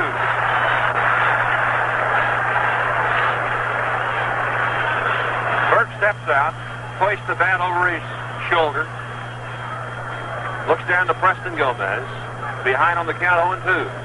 Right now, I suspect he wishes he were out in center field rather than being at the plate. No balls and 2 strikes. Steve Garvey away from first. 2 out, 6th inning, 2-1 Dodgers. Burke takes outside. Munson scrambling stop to his right, and it's 1-2.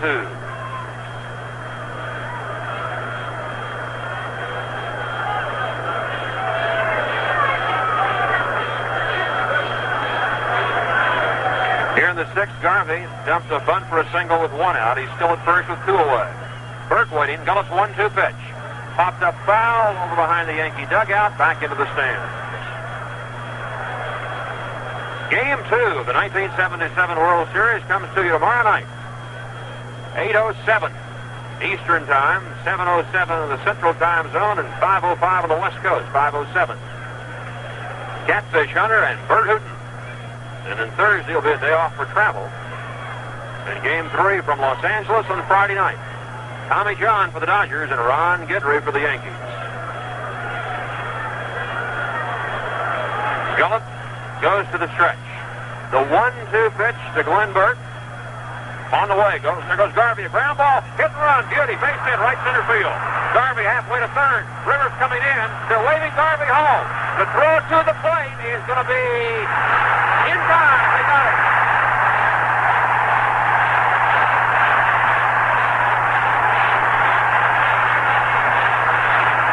It was a weak throw by Rivers and barely got to Thurman Munson, who lunged back at Garvey and tagged him out, according to Nestor Chilak.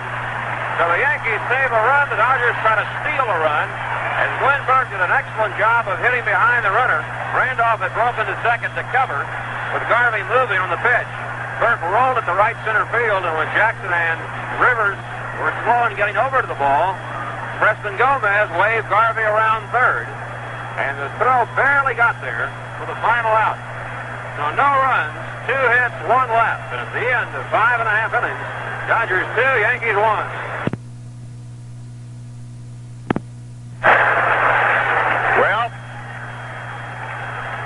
Game 2 is half as good as 2/3 of Game 1. We got a great series going for us. That's play at the plate.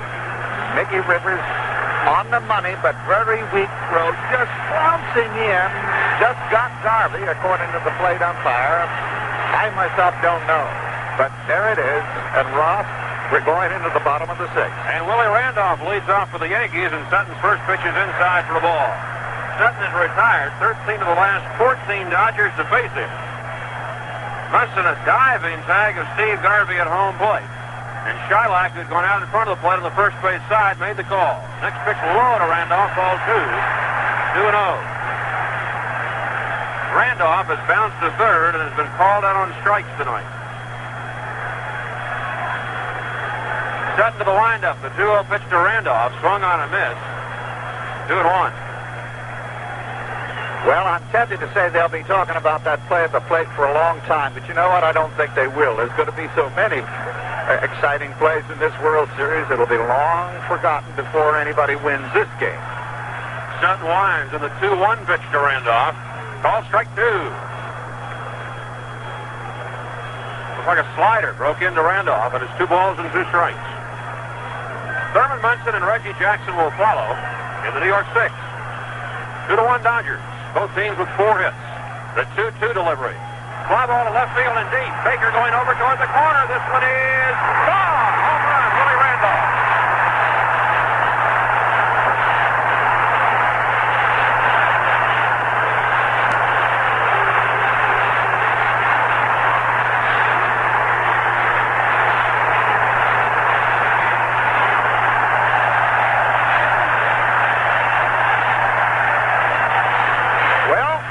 The wind was blowing to the left. That's logically the only way a guy that weighs what Willie Randolph weighs, considerably under 200. He's no Steve Garvey or Chris Chambliss or Reggie Jackson. He got everything he had on that one, and it went in a looping line just to the right of the foul line. 160 pounds worth of dynamite. Willie Randolph ties it up at 2-2, the 5th hit of the game for the Dodgers. And how important that call of the plate on Steve Garvey becomes. All I said, it wouldn't be talked about much after that. And who knows, I may be wrong. But that's the first run for the Yankees since the first inning. In fact, if they look at my scorecard, it's the first hit they've had since Chambliss knocked in that first run in the first inning. And now Don Sutton on the mound is waiting the crowd. Here's Thurman Munson. He gets a ground ball out to Davey Lopes, a big convenient hop to the second baseman who throws the Yankee catcher out. So the Yankees get a home run from a source they didn't think they'd get one from. Willie Randolph hit only 4 during the regular season, but he ties it here in the 6th inning with a drive down to the left field corner at about 320 feet out. And Ross, I look out towards the flags in center, left, and right, and they're drooping quietly. They're still now.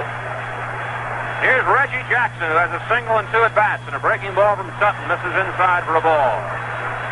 So while Willie was up, that was an ill wind for the Dodgers that Willie really blew good. 1 out, nobody on. The Yankees have caught up. They trailed 2-0 at one time. Now it's 2-2 in the 6th. Fastball inside to Jackson, ball 2.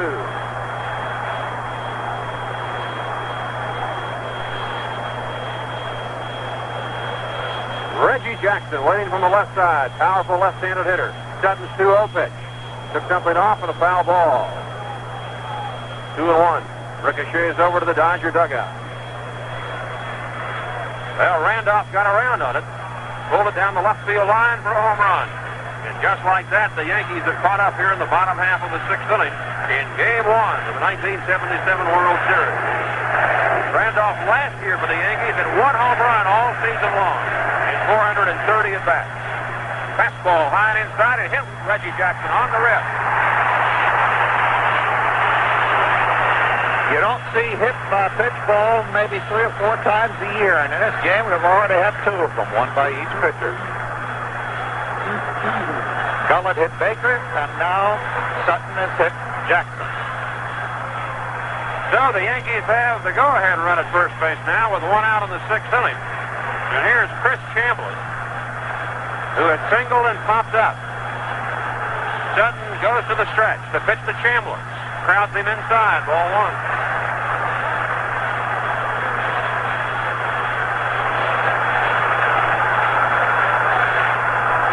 A 2-2 tie. Jackson leads away from first. Garvey holding him on. Dodgers in double play at depth. Sutton goes to first and Jackson back. Russell swung way around. Wind towards the second base bag, looking for the double play grounder. Cey playing almost the shortstop position. Pitch outside to Chambliss, ball 2. So Sutton undoubtedly unnerved by Willie Randolph's home run. He had hit only 5 in 2 American League seasons. But he belts one in the 6th to square it. 2-0. Chambliss at the plate. Let's see if Jackson goes. He does not. The pitch is a line drive to right field and right to Reggie Smith, who makes the catch. So Rivers spanked one to Smith in the last inning, and Chambliss hit that one well, but Reggie caught it for the second out here in the bottom of the 6th. Right on the nose, but right at the fielder. Now, Reggie Jackson was pointing out to the first base coach he thought that Sutton's move towards him on the second pitch was on the illegal side. We'll have to watch that, see if he goes, Ron. The Dodgers get 2 pitchers up in their bullpen, a right-hander and a left-hander. The right-hander is Elias Sosa. A pitch out called for and nothing in the works. Nettles takes outside for a ball. Graig has 2 infield grounders here tonight. 1 to Russell, 1 to Garvey. 2 runs, 5 hits, no errors for the Yankees. 2 runs, 4 hits, no errors for the Dodgers. And the World Series off to a sparkling start in New York. And what a history these 2 teams have had. 1 ball, no strikes to Graig Nettles. Sutton at the belt. Looks at Jackson. Steps back off the slab. Now down up on top again. The 1-0 pitch. Outside, Yeager was going to snap a throw to first. The ball popped out of his glove. 2 balls and no strike. Ron, Steve has absolutely no hesitancy in throwing down to first. He loves to throw behind left-handed hitters, Wynn. He's done it a lot this year. And Yeager possesses one of the best throwing arms of any catcher in Major League Baseball. Nettles waiting, 2-0. Sutton instead goes to Garvey, and Jackson back on the bag.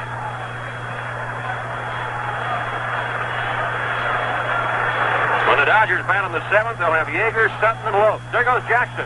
High fly ball in right center field, but playable, and Glenn Burke waiting for it to come down, and one hands it for the final out. The Yankees get even. 1 run on 1 hit. Willie Randolph home run. 1 left at the end of 6 innings in Game 1. Dodgers 2, Yankees 2. Okay, we're just about ready for the final third of the ball game. That means the top of the Dodgers 7th. The score is tied 2-2, and anything can happen. Oh boy. That's the catcher coming up, Mr. Yeager.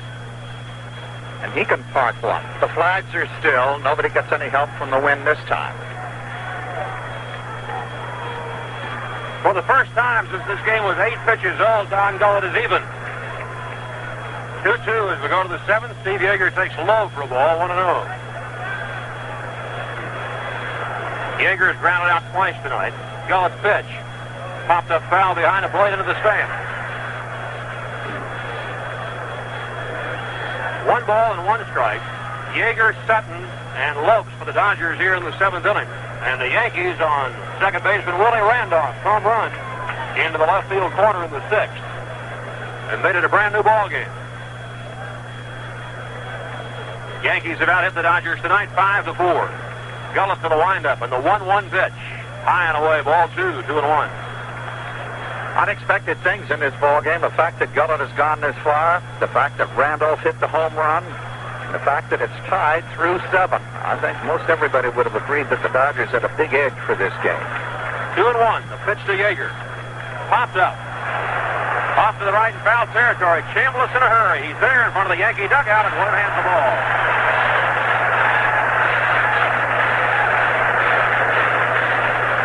And when I was playing ball, if you made a catch like that, or like Burke does, almost paying no attention, but sticking his glove up in the air and saying, "Oh, you're here."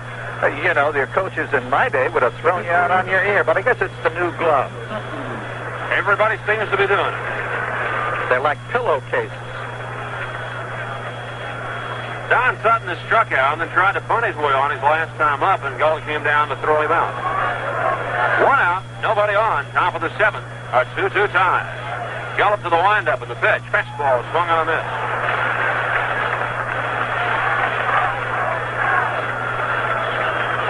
Back tomorrow night here at Yankee Stadium for Game 2.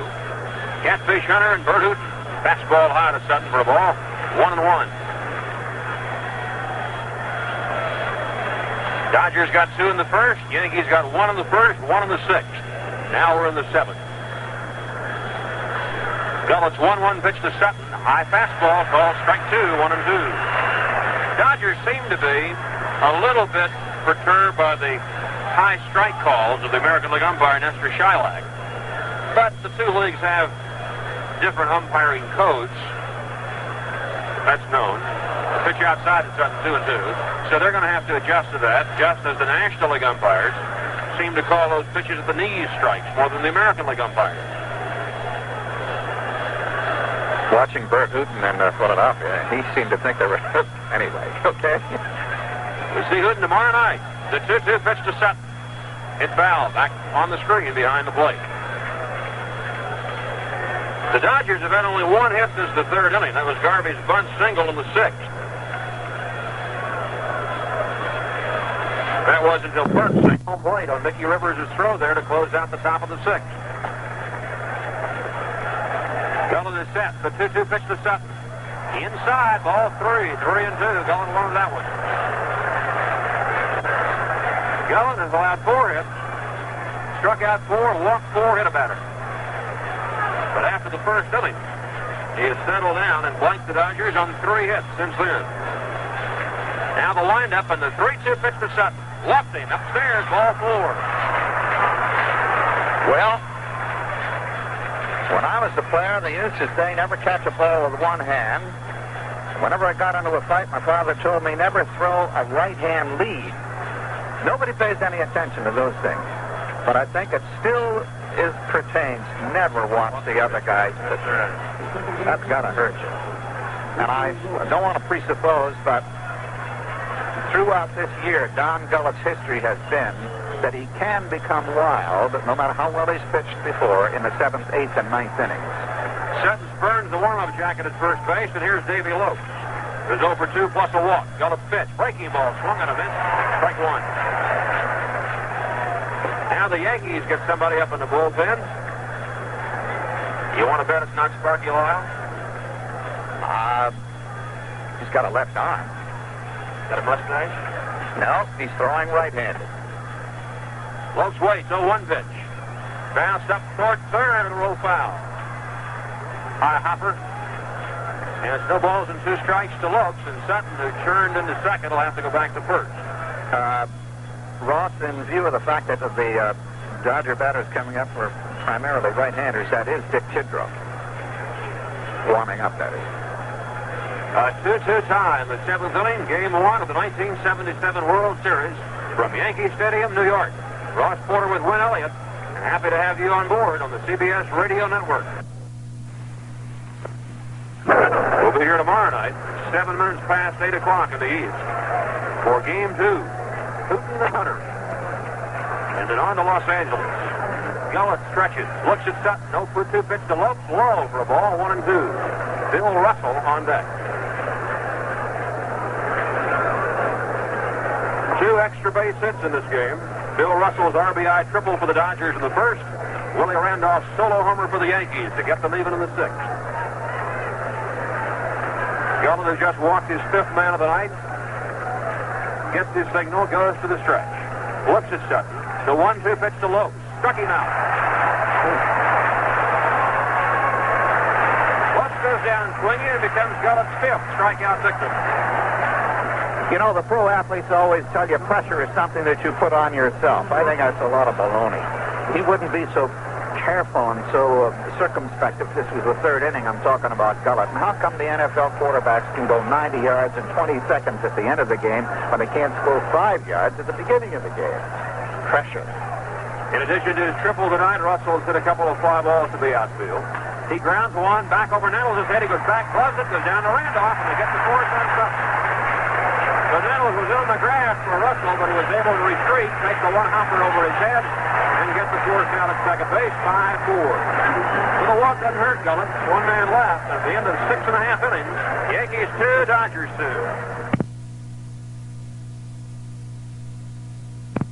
Tie 2-2. The Dodgers on 4 hits. The Yanks on 5. The scoring for the Dodgers all in the first inning when Gullett walked 3. A base hit before that.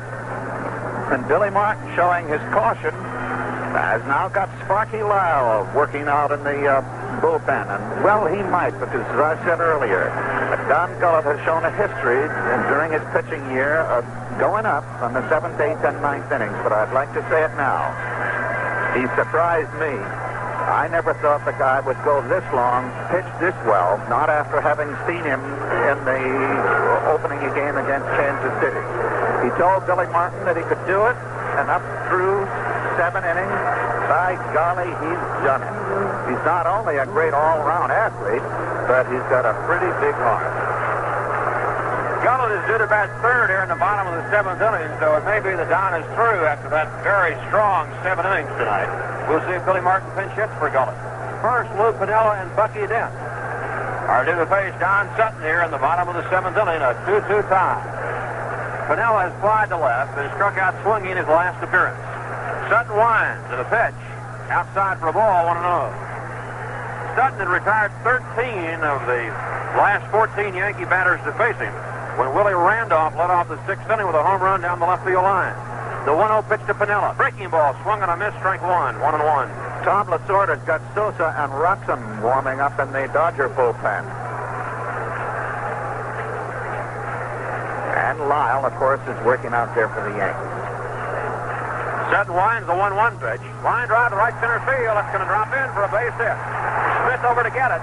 Piniella around first, going for 2. The throw to Russell, and he is out sliding at second base. So Piniella gambled and got burned as Reggie Smith backhanded the ball in the alley in right center and fired to Bill Russell, who was waiting for Piniella when he went into his slide. 1 out. No question about that one, Ross. So Lou is probably the slowest of the 8 field players for the Yanks. And from our point of view, he was out all the way. The minute he made up his mind to keep going, he was out. Well, when we've seen both sides, though, deciding to run on the enemy outfielders here in Game 1, the Dodgers tried to score Garvey all the way from first on a hit-and-run single by Burke back in the 6th inning, and Rivers nipped him at the plate. Here's Bucky Dent, who has bounced to stay and single. That was the Yankees' 6th hit, but they have nothing to show for it. Piniella back on the bench with the first out. Called strike on a curveball from Sutton at the knees, and it's 0-1. Well, sometimes you live by the leg, and it brings you to heel. Ron Cey moves a step closer to the line at 3rd to pitch to Dent. Swung on a miss, strike 2, 0-2. Mitch, the shoulda, coulda, woulda. Kansas City had 2 base runners thrown out. Garvey thrown out here tonight, and now Piniella. Each one a key play. Sutton ahead on the count 0-2, goes to the windup and the pitch to Dent. Breaking ball bounced to Cey. He'll charge it. The third baseman's gloves. Throws to Garvey. Not in time. Garvey couldn't come up with a low throw after Cey had a long run to get to the ball. Cey wound up about 2 steps from the pitching mound when he released it. So Bucky Dent aboard. We'll wait to see how they score it. It was a low throw and Garvey couldn't dig it out, but I'm not certain whether the Dodgers would have gotten him had Garvey made the clean pickup. One thing I do think, Ross, if Piniella had stopped at second, Cey would have got him. Stopped at first. Cey would have got him at second. It's a hit. So back-to-back singles for the Yankees, and here's Gullett. Let's see if he bunts like he did the last time up and sacrificing the 5th. He does. Same kind of bunt, but foul. This time for a long first. For a strike.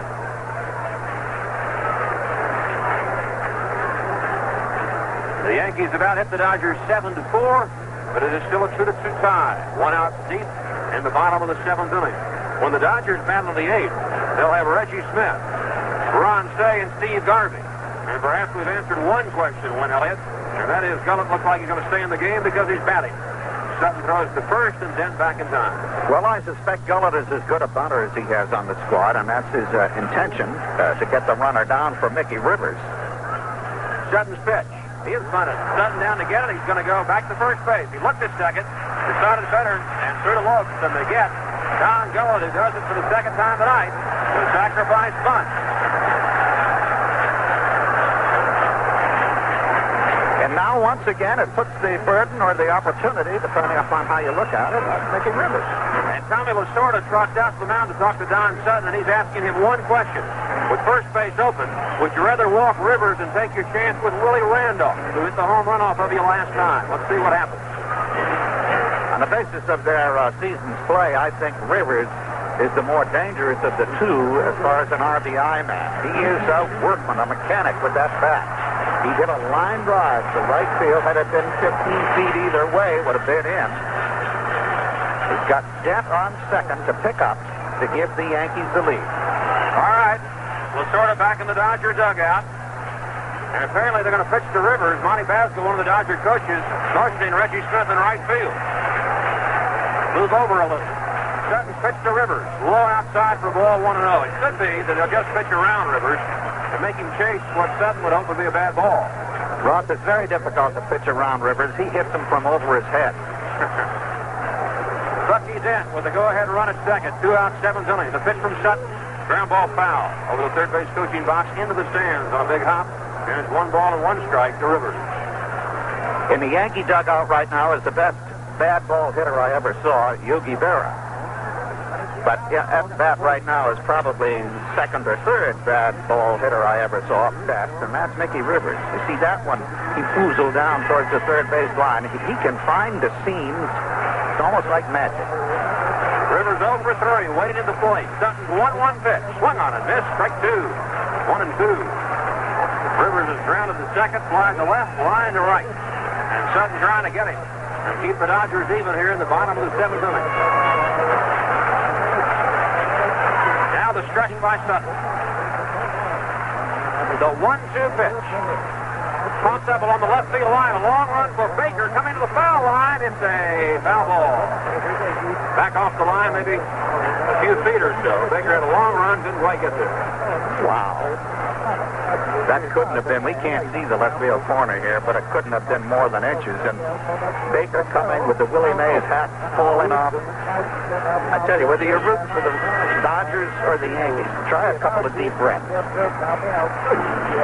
Rivers back in, Sutton ready to work. 1-2. At first, Don steps off, and he pushes to Yeager. He wants him to go through a set of signs. With Dent out of second base. He don't want him to intercept the sign and flash it to Rivers. The stretch. The 1-2 pitch. Over his head. Rivers comes out of the way. That one. 2-2.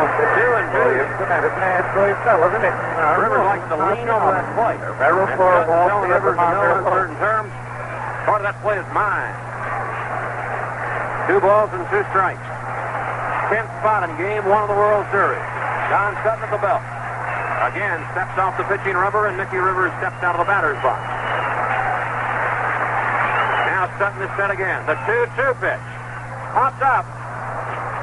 There's going to be a play by Ron Cey, coming across the foul line, halfway to the plate, and makes the catch. So Sutton turns away Rivers and the Yankees, although New York comes up with 2 singles in the 7th and leaves the runner at second. And at the end of 7 innings in Game 1 of the World Series, Yankees 2, Dodgers 2.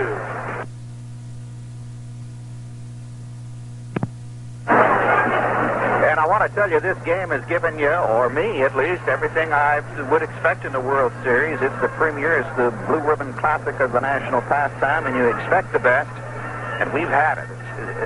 Certainly in terms of trying hard, of putting everything into it.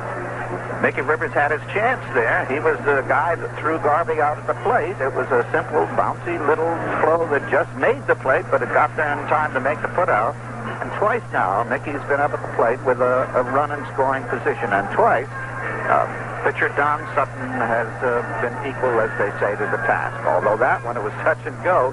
When he lofted that high fly down left field, couldn't have been more than a few inches out of the playing zone, and that certainly would have brought Dent home. But that's what you expect when these two teams meet. Whether the Dodgers are right from across the canal or on the West Coast, they are a great club. It's all, like they say, even Steven here at Yankee Stadium as we go into the 8th inning with the Dodgers 2-4-0, no errors. The Yankees 2-7-0. And Don Gullett, who started this game as a big question mark, has pitched magnificently. He's given up just 4 hits. The major Dodger thrust, actually, was Gullett's inability to find a plate in the first inning. 3 walks, coupled with a hit or so, and a long fly ball was the way the Dodgers got their run. 3 singles after 2 were out in the Yankee first. And then, late in the game, a couple of innings ago, it was Willie Randolph, who got 160 pounds of muscle and about 19 miles an hour of wind, and he got it into the left field home run pavilion. And that's where we stand or sit or hug one another right now as we go into the top of the 8th, Ross. Reggie Smith leads off against Don Gullett, who has blanked the Dodgers on 3 hits over the last 6 innings. The first pitch is high for a ball, 1-0. Smith has walked, singled, and been called out on strikes. Gullett has struck out 5, he has walked 5, he has hit a batter. Smith batting from the right side of the southpaw's pitch. Breaking ball. Fluke to right field, and Reggie Jackson coming in and waiting. He's got it, 1 away. Did you hear the crowd as that ball was arching out there? They're not sure that number 44 is going to surround that ball, even though it's going straight at him. Ron Cey 0 for 1 officially. A fly ball to left his last time up. Before that, he walked and then lifted the sacrifice fly to center field in the first inning, or to left field. So here's Cey, 1 out into the 8th inning. Gullett's pitch, breaking ball, it's foul upstairs. The Dodger hits. Bill Russell's RBI triple in the first. Reggie Smith single in the 3rd. And then a bunt single by Steve Garvey and a hit-and-run single by Glenn Burke in the 6th. Gullett has been tough when he's had to be. The Dodgers have stranded 6 runners, the Yankees 5. As Gullett starts to wind up, Cey backs out on him. Steve Garvey waiting on deck. And when the Yankees hit on the bottom of the 8th, they'll bring up Willie Randolph, Thurman Munson, and Reggie Jackson. So hang close. Don Gullett to the windup, and the 1-strike pitch to Cey. Foul back again, 0-2. Nobody throwing now in the bullpen of either side. Tomorrow night, Game 2 of the 1977 World Series from Yankee Stadium in New York will pit Jim Catfish Hunter of the Yankees against Bert Hooton of the Dodgers. And we'll be on the air at 8:07 Eastern Time on this, the CBS Radio Network. The 2-strike pitch to Cey just missed outside, and Gullett, Munson, the Yankees, and their supporters thought they had Cey. 1-2. You got to have a great eye wind to take that kind of a pitch. Either that or be in the clubhouse when it rains. Nettles shading the line at 3rd for the Yankees. Gullett ready. The 1-2 pitch to Cey. Struck him out swinging.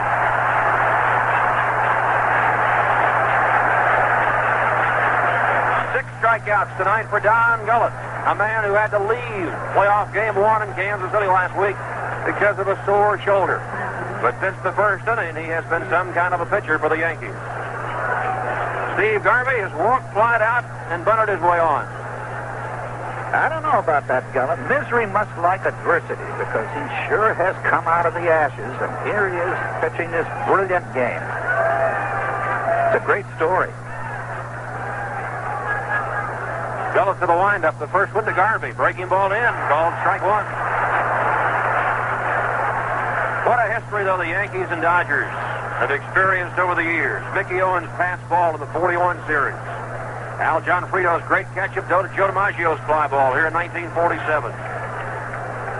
We've seen some great moments. The 0-1 pitch to Garvey, a ground ball at the short. Bucky Dent backs up, fields it, throws to Chambliss in time. Garvey's out, and the Dodgers roll over in order in the 8th inning. The end of 7 1/2. Dodgers 2, Yankees 2.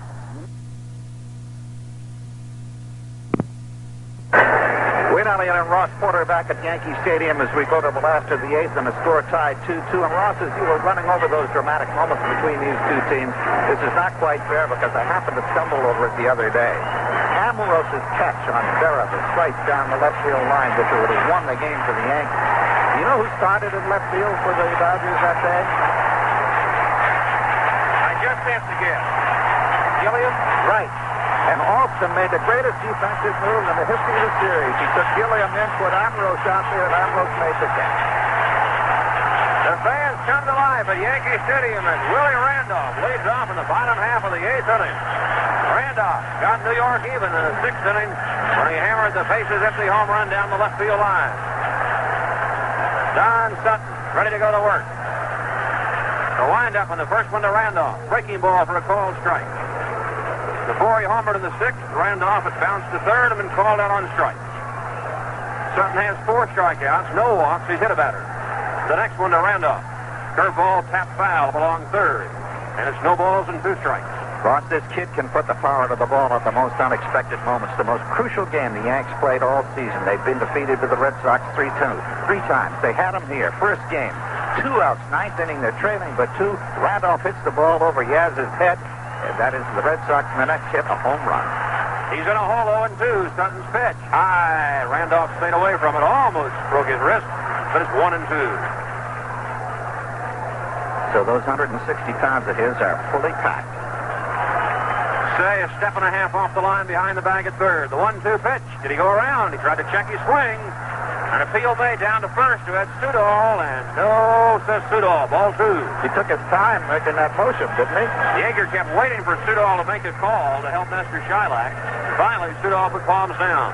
2 balls, 2 strikes. Sutton is ready to the windup. The pitch to Randolph. Outside, ball 3. Tried to get him with a curve, and Randolph wouldn't fish. 3-2. Thurman Munson on deck, and Reggie Jackson after that. And Sutton trying to keep Willie Randolph off the bases. Leading off the bottom of the 8th inning, a 2-2 tie. Don Sutton winds. The 3-2 pitch. Pop foul back.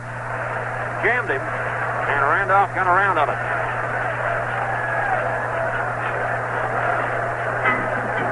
Other great moments in Dodger-Yankee series history. Cookie Lavagetto breaking up Bill Bevins' no-hitter in the 9th inning in 1947. Tommy Hendricks' game-winning home run off Don Newcomb in 1949. Sutton's ready. The 3-2 pitch. Ball 4, rolling outside.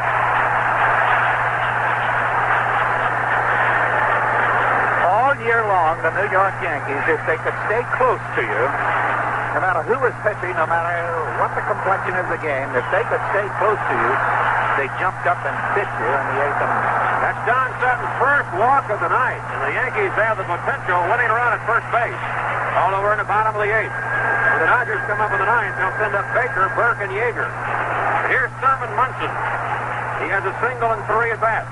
Will Billy Martin ask his catcher to sacrifice here and hope that Jackson and Chambliss can get Randolph home, or will he let Munson swing away? Well, we'll know shortly.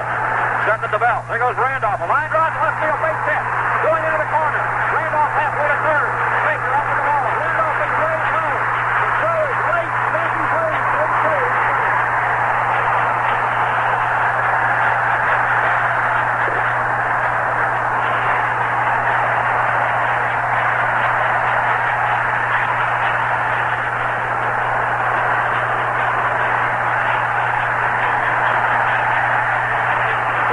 the big bear. Captain Thurman Munson of the New York Yankees. He got the first hit of the Yankee game on the first inning on a sharp single to left center. And now, with a line drive blast down the left field foul line, he sends Randolph all the way in from first. If you pitch him inside, he'll cream you that way. If you pitch him outside, he'll poke you that way. Last year against the Reds, 6 straight hits, 9 in all, the majority of them to right field. Now, they're pitching him inside, and he's going that way. Tom Lasorda has decided that Sutton has gone far enough, and we've got a pitching change. At least we're going to have one. Lance Rutzen is being called in, Win, from the Dodger bullpen. He's the Dodgers' only left-handed reliever. The Dodgers, of course, have Tommy John and Doug Rao from their starting staff, although Rao has a sore shoulder. And his service in this series right now is a question mark. So Don Sutton went 7 innings plus 2 batters in the 8th. Martin did not have Munson sacrificed, and on a hit and run, Munson ripped the double into the left field corner. And by the time Baker could come up with the ball, the streaky Randolph had rounded third, and the relay was wide, and there was no play at the plate. Randolph came in standing up. And now Don Sutton, who has never lost in postseason competition, goes out, trailing 3-2 here in the 8th inning. And it almost looks like the picture is being sent in from Kansas City. Thurman Munson, 2 for 4 tonight. And a big base hit in the clutch for the Yankees in the 8th. Now here's 26-year-old left-hander Lance Rutzen, who's from Pottsville, Pennsylvania. Spent the early portion of the season at Albuquerque, the Dodgers' top farm club. Was brought up and did a good job in relief. This southpaw uses the fastball most of the time. And he's going to be asked to face 3 Yankee left-handed hitters. Reggie Jackson, Chris Chambliss, and Graig Nettles, in hopes of keeping New York within 1 to give the Dodgers a chance in the 9th inning. And with New York leading, it's almost certain now that the Dodgers will go to Manny Mota when they come up in the 9th inning. Of course, Jackson, Chambliss, and Nettles hit 113 combined batting average in the playoffs against Kansas City. Tonight, Jackson has a single. Chambliss has a single. But remember what I said, Ross. This is the club of the unexpected. Martin had Jackson sit out the crucial game in Kansas City till he brought him in for that run RBI single in the 9th inning. Here he goes. Reggie Jackson around the bunt, takes long outside for the ball. A $3 million butter. Jackson single popped up and was hit by a pitch. The Yankees have come from 2 runs behind to lead for the first time tonight, 3-2. Jackson waiting, Rutzen at the belt. The 1-0 pitch to Reggie, way outside, ball 2, 2-0. And he wasn't going to bunt. Jackson steps out, looks into the Yankee dugout. Here in the 8th, Randolph walked on a 3-2 pitch, and Munson doubled him home to chase Don Sutton. Lance Rutzen stretches. The 2-0 pitch to Jackson, way outside again, ball 3, 3-0. So you know when the skid must have butterflies. Yankee Stadium, opening game of the World Series. And Billy Martin's on the top step of the dugout there, making with all the signs. And I suspect a great bond of affection has sprung up between Jackson and Mike. The stretch by Lance Rutzen. The 3-0 pitch to Jackson. Ball 4, low.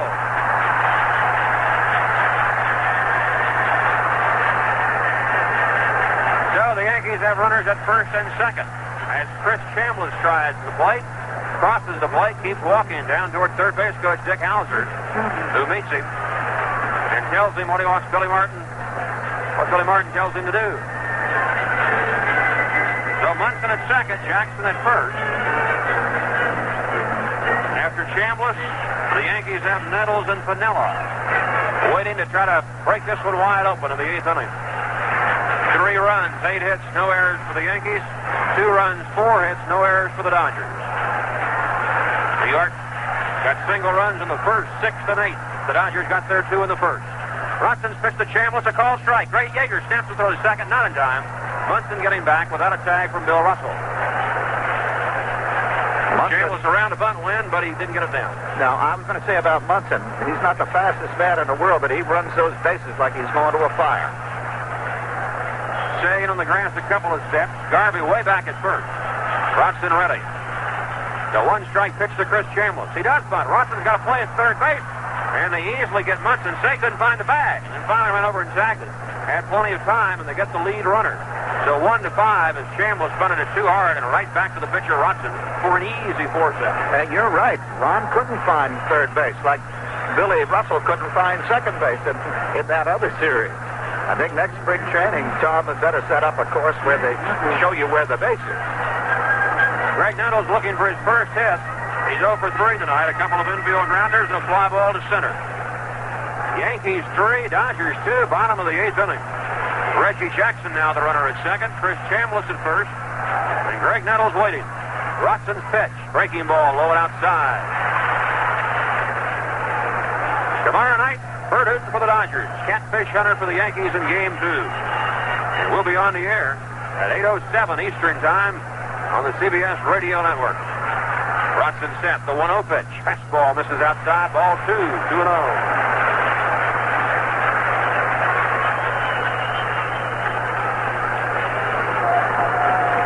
The Dodgers attempting to win their first world title since 1965.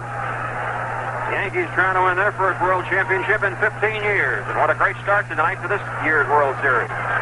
Rotson ready. The 2-0 pitch to Nettles. Low ball 3. 3-0. Lou Piniella on deck. Elias Sosa is still throwing in the Dodger bullpen. It's quite likely if Rotson loses Nettles, or even if he doesn't lose Nettles, Sosa will be brought on to face Piniella. But Rotson one pitch away from loading the bases for the Yankees. The stretch. The 3-0 pitch. Fastball low. Ball 4. There comes the sort-up. As Ross indicated, it looks like that will be it for the Dodger left-hander as the Yankees have the bases loaded. This is the bottom of the 8th inning. They now have taken the lead 3-2. And this has been a familiar picture at Yankee Stadium all along in this most unexpected of baseball years for what used to be known as the Bronx Bombers. This year, they were supposed to win the pennant before they got on the field. With the free agents coming into the carload, Jackson, Dent at shortstop, and the pitcher Gullett. It didn't quite turn out that way. Jackson was not the ball of fire at the beginning. Gullett had all kinds of pitching misery. Dent was adequate, didn't hit as well as expected, but steady and sure in the field. The Red Sox in Baltimore gave the Yankees plenty of trouble. The Yankees gave themselves plenty of trouble. But from the All-Star game in, they seemed to put it together, won an overwhelming percentage of their games, and came on. And now here they are in a miracle win in Kansas City. They trailed 2-0 against this club, and here they are leading in the 8th. Let's pause now for this brief update from CBS News. I'm David Jackson reporting on the CBS Radio Network. A working dinner held at the White House tonight for President Carter and Nigeria's leader Obasanjo discussing Southern Africa. Obasanjo said armed uprisings by oppressed blacks in the area are justified and will succeed. Israel's acceptance of a working paper on Middle East peace talks has been welcomed at the State Department as a step toward Geneva. The joint U.S.-Israeli proposals will now go to Arab countries for their comments. The Republican and Democratic leadership in the Senate today said they'll push for passage of some sort of energy bill this year. Majority Leader Byrd saying target dates for adjournment won't stand in the way. President Carter has sent to Congress a proposal to consolidate branches of the U.S. Public Information Services into a single agency for international communications. If neither House of Congress objects, the plan will take effect automatically in 60 days. Now, back to the World Series game in New York. I'm David Jackson, CBS News. Okay, and we're back here to see that the Yankees still have 3 on. It's only 1 out. They now have a lead 3-2, and we've got a new Dodger pitcher. This is Elio Sosa. Elio was responsible for one of the 3 balks in the playoff series in the American and National League. You don't see a balk all year, and you saw 3 of them in the playoff series. He didn't hold the Phillies when he was in. But, Ross, I noticed a certain stiffening in your jaw. Well, Elias Sosa, I'd say, went over the last 6 weeks of the season. was the Dodgers' best relief pitcher. He came out of the bullpen. He pitched very well. He's got a good slider. A right-hander out of the Dominican Republic. In fact, Sosa finished third among National League relief pitchers in ERA. He got it down to 1.97 by the time the year was over. The only men who had better ERAs in the league at the end of the year were Bruce Sutter and Rich Gossage. And he has a strikeout to walk ratio of 4-to-1. He strikes out 4 times more people than he walks. And right now, Lasorda wants Sosa, if he can, to get Lou Piniella hit a ball on the ground off that breaking ball and maybe come up with a double play and keep the Dodgers close for the 9th inning. He's got the toughest man in the lineup, I think, to face in the Yankee lineup. To hit the ball safely, not out of the park, but to hit it safely. Piniella can stay up there and foul him off until the chickens wake up. Piniella has flied to left, struck out, and singled in the 7th inning. So Lance Robson faced 3 Yankees in the 8th. He walked 2 of them. He got Chambliss in the middle on a bunt back to the mound with a force out at third. But the Yankees have Jackson at third, Chambliss at second, Nettles at first, 1 out, and 3-2 New York. Sosa will work out of the stretch. The pitch to Piniella. Swing and a miss for a strike. Timeout called by Steve Yeager. He wants to go out and talk to Sosa. And meanwhile, another right-hander gets up in the Los Angeles bullpen. That is Mike Thurman.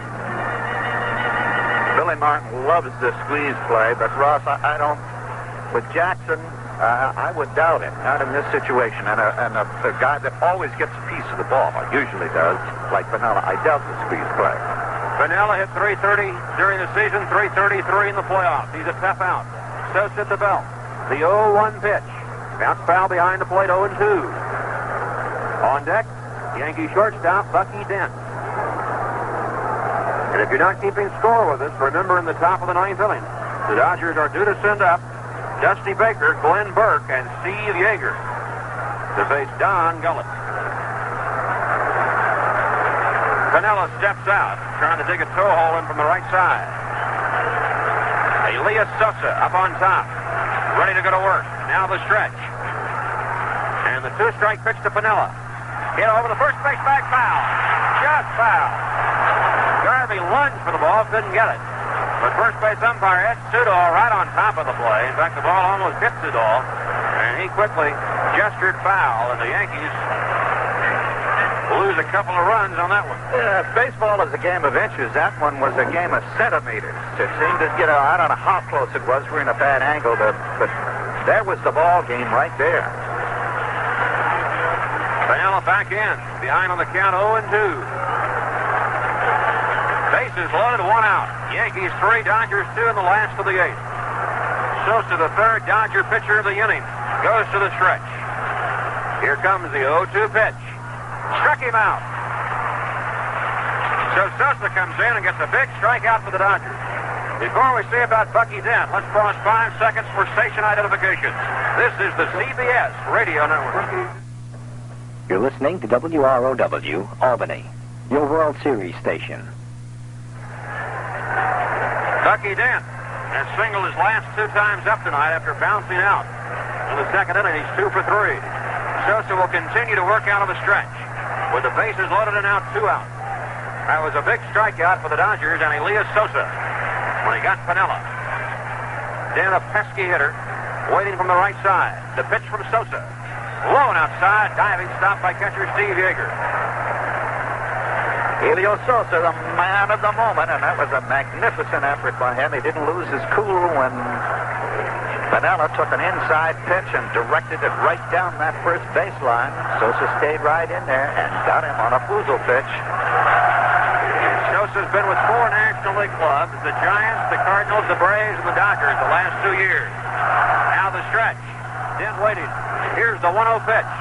Outside, ball 2, 2-0. Sosa looked like he maybe overthrew that fastball, Win. I don't know. I'm breathing too hard. High drama at Yankee Stadium, and this is only game 1. Sosa up on top, ready to go. The stretch. And the 2-0 pitch to Dent. Strike call to the outside corner. Good fastball at the belt. 2-1. 3 runs, 8 hits, no errors for the Yankees. 2 runs, 4 hits, no errors for the Dodgers. Here in the 8th, Randolph walked, and Munson doubled him home to Derek Don Sutton. Jackson walked. Chambliss forced a runner at third. Nettles walked, and Piniella struck out. Now here's Dent waiting 2-1. Sosa at the belt. The pitch. Ground ball out to Russell. He's got it. Flips to Lopes in time for the force. And Elias Sosa does quite a job in relief, leaving the bases loaded. But the Yankees go ahead. 1 run on 1 hit. Thurman Munson's RBI double into the left field corner, and 3 left. And at the end of 8 innings in Game 1 of the 1977 World Series, it's the Yankees 3 and the Dodgers 2.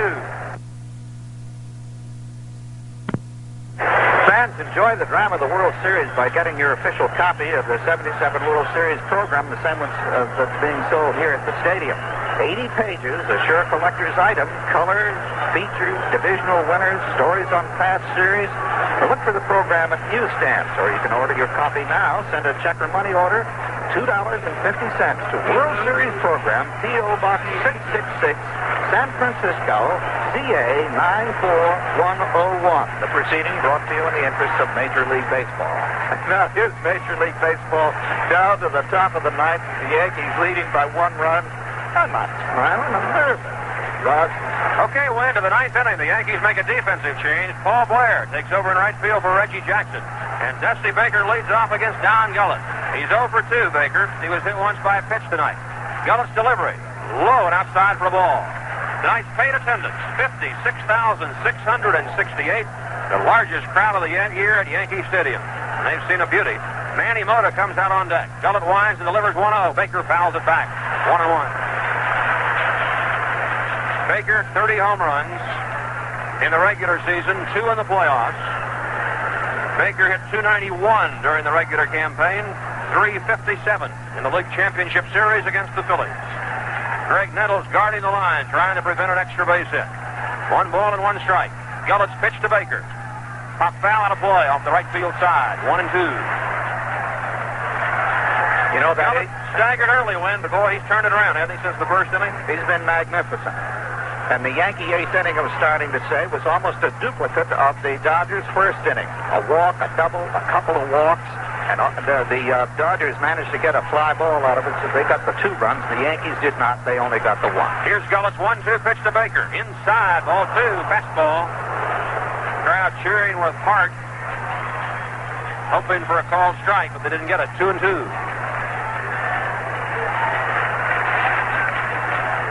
3-2 Yankees, 9th inning. Baker leading off for the Dodgers. Don Gullett out on the mound, goes to the windup. The 2-2 pitch. Popped up, coming over Chambliss. Not going to have room outside of first. And the ball lands back in about 10 rows. So Baker's still up there, 2-2.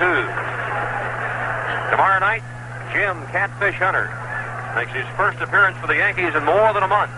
And he'll be opposed by Bert Hooton of the Dodgers in Game 2 of the World Series. And you'll hear it again on the CBS Radio Network station at 8:07 Eastern Time. 7:07 in the Central Section, 5:05 on the West Coast, 6:05 in the Mountain Time Zone. Hello, Hawaii. Baker at the plate waiting from the right side. Left-hander Don Gullett swings to the windup and the 2-2 pitch. Low and inside, ball 3. And it's 3-2 to Dusty Baker. Gullett has walked 5 and hit a batter. He has struck out 6. He has limited the Dodgers to 4 hits. 1 in the first, 1 in the third, and 2 in the sixth. One of those a bunt hit by Garvey. Baker trying to get aboard. 3 balls and 2 strikes. Gullett is ready. Here's the pitch. Line drive left field. It'll be a base hit. Piniella coming over to get the ball. Baker rounds first, and he'll hold on with a long single. So the Dodgers have the tying run on, leading off the 9th inning, as Dusty Baker delivers a single. Here is Manny Mota. One of the remarkable stories in baseball today. Age 39. The game's second greatest pinch hitter in history. 120 pinch hits. Only man who ever had more was Smokey Burgess with 144. And it was Mota in Philadelphia Friday, in that crucial 3rd game of the playoffs, who came up in the 9th inning with another oldster, Vic Davalillo, who many people say is over 41, over at first base and 2 out. Mota was behind on the count, had 2 strikes on him, and slapped one off the left field wall for a double, and the Dodgers went on to win that game 6-5 with an incredible 3-run 9th inning with 2 out and nobody on. So here's Mota. Let's see if Lasorda asks him to bunt. Yeager is on deck. Mota around a bunt. The Yankees charging. Mota fakes a bunt, swings and misses, and they got Baker hung up between first and second. Munson throws to second. Baker caught in a rundown. Over to first. He's back. He is safer out. Safe, as Sudol says. Baker got back to first base, and Chambliss missed him. Mota faked the bunt. Nettles charged and has gone delivered the ball. Mota took a full swing and missed. Baker was hung out to dry. He was about one-third of the way down to second base. Munson fired the ball to Dent. Dent fired to Chambliss, and Baker went on the right field side of the first base bag, and according to Ed Sudol, got under Chambliss's tag, and did the Dodgers get a break there, Win? That was the opposite of the rundown on Reggie Smith. The throw was held too late. Chambliss had no time to get him, and Big Baker was behind him. That could be the turning point in his whole ball game. The count to Manny Mota, 1 strike. Manny steps out, now back in. An idol in his native Dominican Republic. Mota usually hits that ball somewhere. Punches the ball to right field a lot. Gullett's delivery. Mota around, takes high and away for a ball, 1-1. So, Dusty Baker was trapped off first base. The Yankees apparently had him. And somehow, Baker got around a swipe tag from Chris Chambliss, and he's still out there with the tying run and nobody out of the 9th inning. Gullett ready to go back up on top. Mota waiting, 1-1. Now the stretch by Don Gullett. Now he backs off the mound. Manny Mota hit .395 this year for the Dodgers, almost exclusively as a pinch hitter. The stretch. The 1-1 pitch. There goes Baker. Pop foul back by Mota. So the Dodgers taking a gamble with nobody out of the 9th inning. Sent Baker. And Mota fouled it back upstairs, and it's 1-2. He tried to put it in the hole created by Randolph moving to cover the throw. That had been successful in the earlier part of the game when Burke slapped one through the hole created by Randolph moving towards second. And it shows the ultimate confidence that Lasorda has in the bat mechanics of the batter, Manny Mota. When he had Baker going, he'd have been a dead duck normally. I don't know whether he would have stolen the base or not. But here it is, the last of the 9th, and you're trailing a run, and you send him down. I suspect the previous play, Ross, was a mix-up in signals because Baker was going. The batter faked the bunt. That decided to swing. I wonder if he did it on his own. No, he's done that a lot, Win, the last couple of years. Mota likes to fake that bunt and swing away. Munson and Gullett had a conversation. Now Don's ready. Mota waiting 1-2. Baker away from first.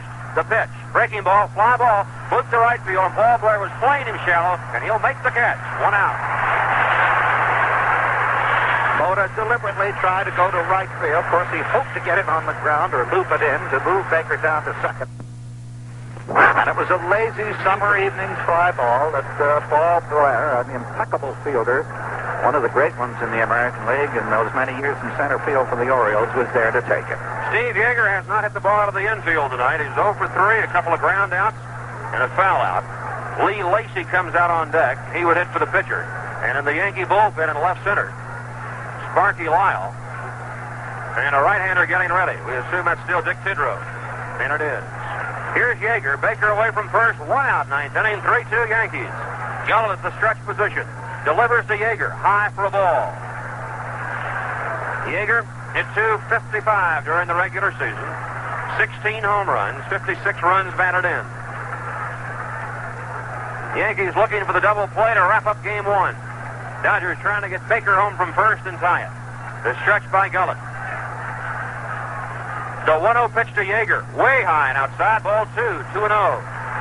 So Gullett getting the ball up in the final inning. I was about to say the same thing. It shows great confidence and patience at the moment by a not very patient manager by the name of Billy Martin. He's got Sparky Lyle all warmed up out there. And a walk here will put the tying run in scoring position. 2-0. Let's see if the Dodgers would chance it again and send Baker, thinking Gullett will come down the middle. The stretch. The pitch to Yeager. Way high. Ball 3. 3-0. And he's missed badly, Win, Elliott, of the last 2 pitches, and here comes Billy Martin. And he might make a move right here. The stretch. The pitch to Yeager. Way high. Ball 3. 3-0. And he's missed badly, Win, Elliott, of the last 2 pitches, and here comes Billy Martin. And he might make a move right here.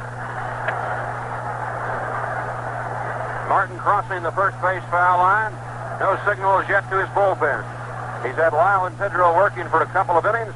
And Martin says something to Gullett, walks past him, and I think that Gullett may be through. Randolph comes in from second. Munson comes out to join the conversation, and Esther Shylock wants to break him up. Now Martin turns, and he's going to stay with Gullett. So encouragement words, and that was it. 3-0 to Yeager. You know, we were talking about Lasorda being a big hugger. That's about as affectionate as I've ever seen Billy Martin, the way he came out and he touched the pitcher. Yeah, the touch is what fooled me. It was almost as if you've done a heck of a job, but let's don't take a chance. Well, you don't know what's going on in Billy's mind. All right, well, they turn Steve Yeager loose 3-0 with Baker at first and 1 out of the ninth. Don Gullett ready to go. The stretch. Baker at first, a long lead. The pitch way high, ball 4, and he missed badly on 3 pitches. Baker goes to second. Yeager to first. Lee Lacy will be the pinch hitter. Martin up on the second step of the dugout. Backs off. Talks to Ellie Howard, his coach, who's on the phone. Howard gestures to the bullpen. And as Lacy steps up, the Yankees send Bucky Dent in to talk to Gullett. Might be a stalling move. Meanwhile, the Dodgers will pinch run for Steve Yeager at first base. Rafael Landis-Doy goes out to become the runner. Here comes Martin, and that'll do it for Don Gullett. But what an effort this left-hander gave the Yankees tonight in the opening game of the World Series. Yep. Like I said it before, it looked like he didn't have enough to go beyond that first inning. Here he is. 8 1/3 inning. Got a 1-run lead, but he's had it.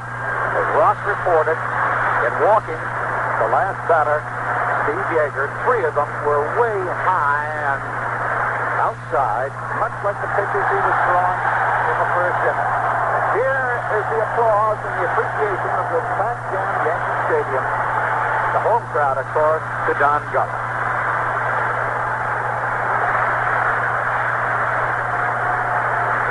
The Yankees had 2 guys out there warming up, but I'd be very surprised if the premier relief curler for the Yankee Stadium or the New York Yankees is not coming in.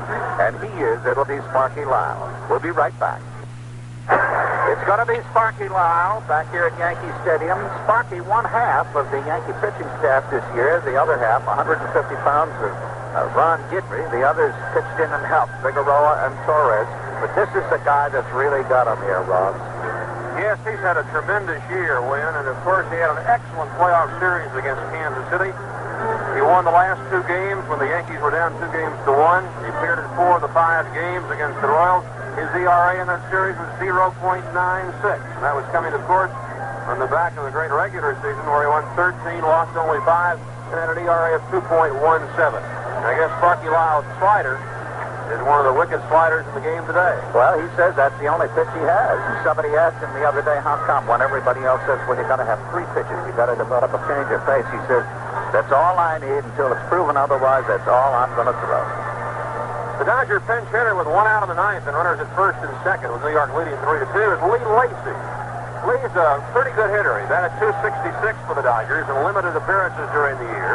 He's a versatile ball player, right-handed hitter, can play the infield or the outfield. He had a game-winning home run this year off Tug McGraw of the Phillies at Dodger Stadium, a 3-run shot in the 8th inning. So he's got a little power. He has 6 home runs to his credit. And Sparky Lyle ready to work, goes to the stretch. And Lyle's first pitch of this year's World Series on the way is a called strike, a slider to Lee Lacy. This is Lacy's second time around with the Dodgers, and like the Bing Crosby song has it, the second time is better. Baker at second, Landis-Doy at first. Lyle is set. 0-1 pitch to Lacy. Ground ball hit to left field, base hit. Baker around third. He will score. Landis-Doy stops at second. And Lee Lacy comes through with a pinch RBI single. And the Dodgers are even 3-3 in the 9th inning. How about that? Game isn't over. And it's about everything anybody could want for it. The score tied. 3-3.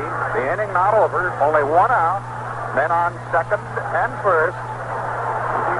Davey Lopes coming into play. And Lacy grounded to the left of the third baseman Nettles, to the right of the shortstop Bucky Dent. And Lou Piniella had no play at the plate. He fired to the infield a little wide, but no advance. Here's Lopes, is 0 for 3 plus a walk. And Lyle's slider is low and inside. Good stop by Thurman Munson. So the Dodgers have rallied. Here in the 9th, Baker singles. And now, Win Elliott, that pickoff play by the Yankees, which backfired, turns out to be a big play. Lyle is ready. Looks at his runners off first and second. Landis-Doy can fly. Wait a minute. Time call. I think Lopes backed out just before Lyle delivered, and Mr. Shylock had called time at home plate. Baker, remember, singled open the inning. Mota was at the plate. Baker was trapped off first, got back.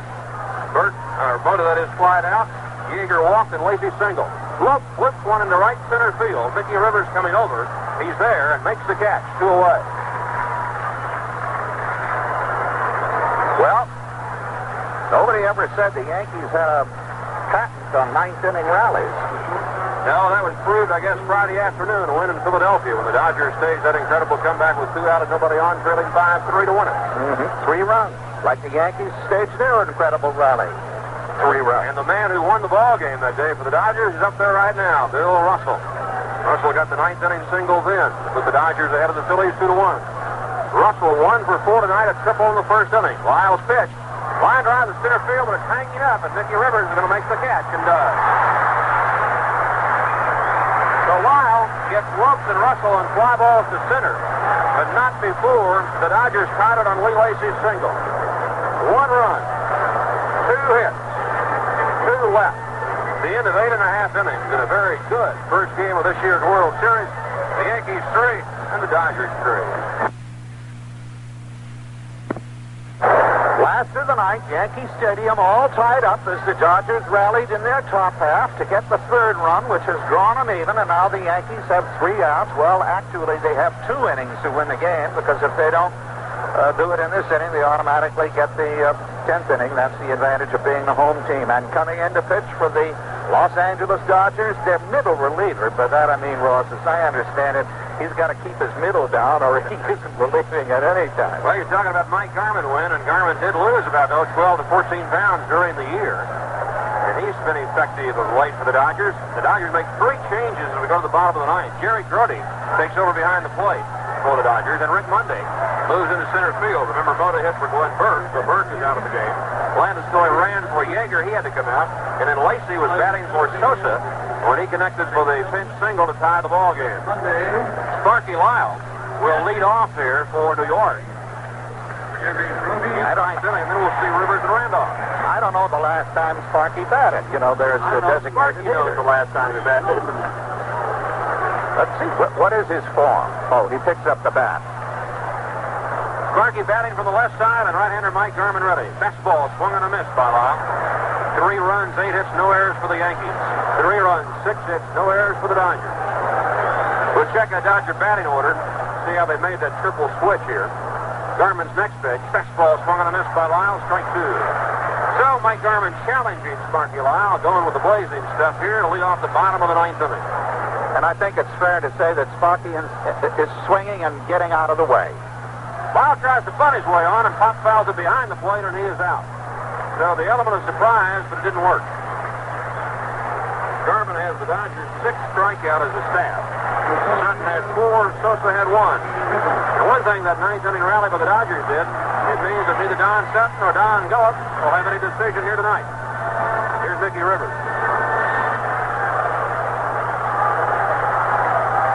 Rivers 0 for 4. Cey way in on the grass at 3rd. Rivers grounds one over toward the Yankee dugout along the first base side for a strike. Well, Dodgers got 2 in the first. Yankees got 1 in the first, 1 in the 6th, 1 in the 8th. Dodgers got 1 in the 9th. We're all even. Garman's pitch to Rivers. Swung on and missed. Strike 2, 0-2. Garman threw that one right by him. Garman throws hard. He's also been working this year on his breaking ball, which is a good one. Rivers waiting, 0-2. Garman to the windup. The pitch. Swung on and missed. Strike 3. So he challenged Rivers and got him on a high hard one. 2 strikeouts in the 9th inning from Mike Garman of the Dodgers.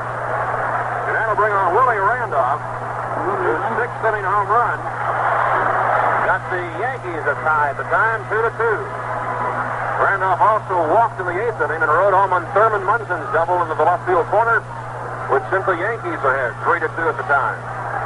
So Willie is 1 for 3. He struck out and bounced out in addition. Garman to the windup, breaking ball in for a called strike. If we have a 10th inning tonight, the Dodgers will send up Reggie Smith, Ron Cey, and Steve Garvey. But Willie Randolph trying to end it here. The pitch, breaking ball low for a ball, 1-1. Want more excitement? How about tomorrow night? Game 2, Bert Hooten and Jim Catfish Hunter, 8:07 Eastern Time on this, the CBS Radio Network. I'm Ross Porter, Win Elliott alongside. We hope you're enjoying the action from Yankee Stadium, where it's 11:25 in the evening. Garvin winds, 1-1 pitch to Randolph. Bouncer up the middle. Russell to his left, fields it. Bill's throw to Garvey on target. And Garvin comes in and sets the Yankees down in order. And Game 1 of the 1977 World Series is going overtime. At the end of 9, Yankees 3, Dodgers 3. Who would have believed it? With Gullett coming out, the big question mark that he was, 3 walks in the first inning, a long fly by Cey brings him in after a double. You would have thought that Don Gullett would have been in the shower, 9:15. He settled down and he held the Dodgers up until this very last inning, the 9th inning. In the meantime, his teammates kept pecking away at Sutton. Got 1 back in the first inning. After 2 were out, 3 straight singles, Chambliss brought it in. Then Willie Randolph in the 6th inning put it away into the left field stands. The least powerful of all the Yankees. He did it to make it 2-2. Then in the bottom of the 8th, the Yanks broke through, as you just heard. And now in the top of the 9th, with 3 outs left, Gullett walked the first man. The Dodgers got their run. They got it because they had to, or it would have been all over. And here we are, going into the top of the 10th inning. What do you say, Ron? Well, this is one of those games where you can look back and say, hey, wasn't that a big play in the 6th inning when Garvey got thrown out at the plate? You look at the 9th inning, you say, wasn't that a big play when Dusty Baker was trapped off first base and the Yankees let him get away? It's been that kind of a game. Or how about Piniella trying to stretch the single into a double and he gets caught at second base? How about Piniella lining that ball down the first baseline with the bases loaded? And it was more than, a centimeter off the mark. The shoulda, coulda, woulda. Yep. The might have been, the should have been. I guess that's what makes, sometimes it's sport, but at times like this, I think it's a little more serious than a sport. You try to keep it in perspective that it's... Reggie Smith has batted right-handed all night long, and he can't turn around from his favorite side yet because left-hander's Bucky Lyles out there. The pitch, slider low for a ball. Smith has walked, single, been called out on strikes and flied to right. Reggie hit about 30 points higher this year from the left side than the right side. Lyles pitch off speed. Fly ball to left center field, but not deep enough. Mickey Rivers going back. Under it now, about 400 feet away, and makes the catch. He hit it out toward the 430 sign, and there was no way that one was going to get in. Not deep enough as a matter of perspective. That was a long belt. It's not big. I think you could raise a herd of 100 cattle out there that this Yankee Stadium squad is so big. And a frustrated Reggie Smith tosses away the batting helmet. Ron Cey walks up. Cey is 0 for 2 tonight.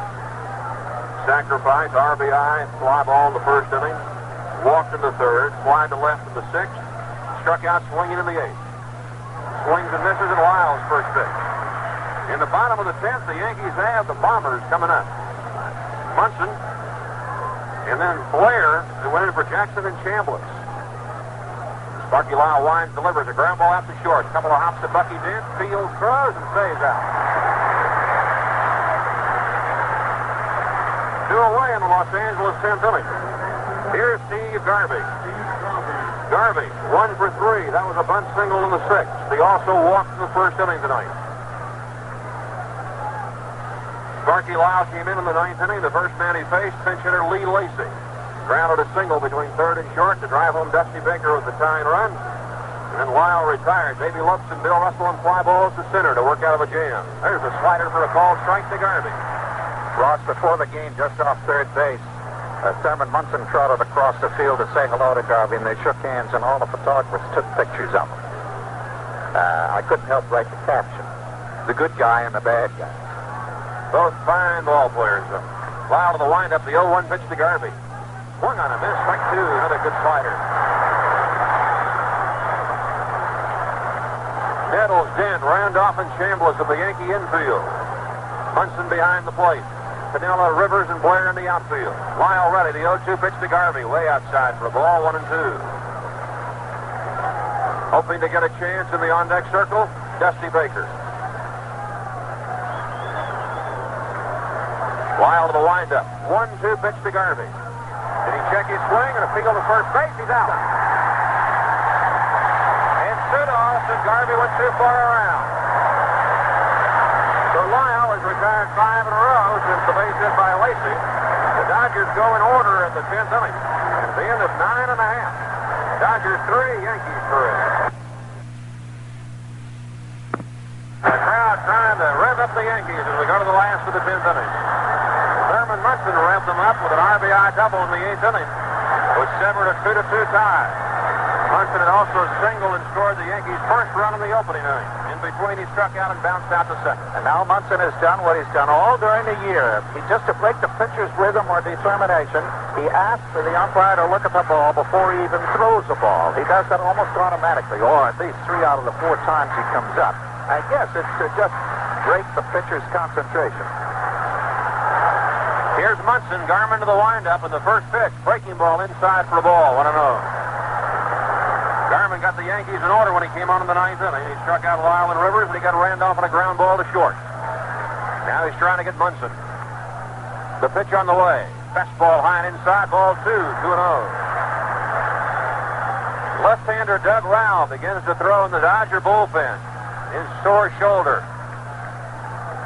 A big F at this moment for the Dodgers. Garman is ready. The 2-0 pitch. Fastball low, ball 3, 3-0. Garman during the season, 1-4, lost 4 for the Dodgers, and an ERA of 2.7. It was Garman who got the Phillies out in the 9th inning of Friday's 3rd playoff game after the Dodgers staged their big rally.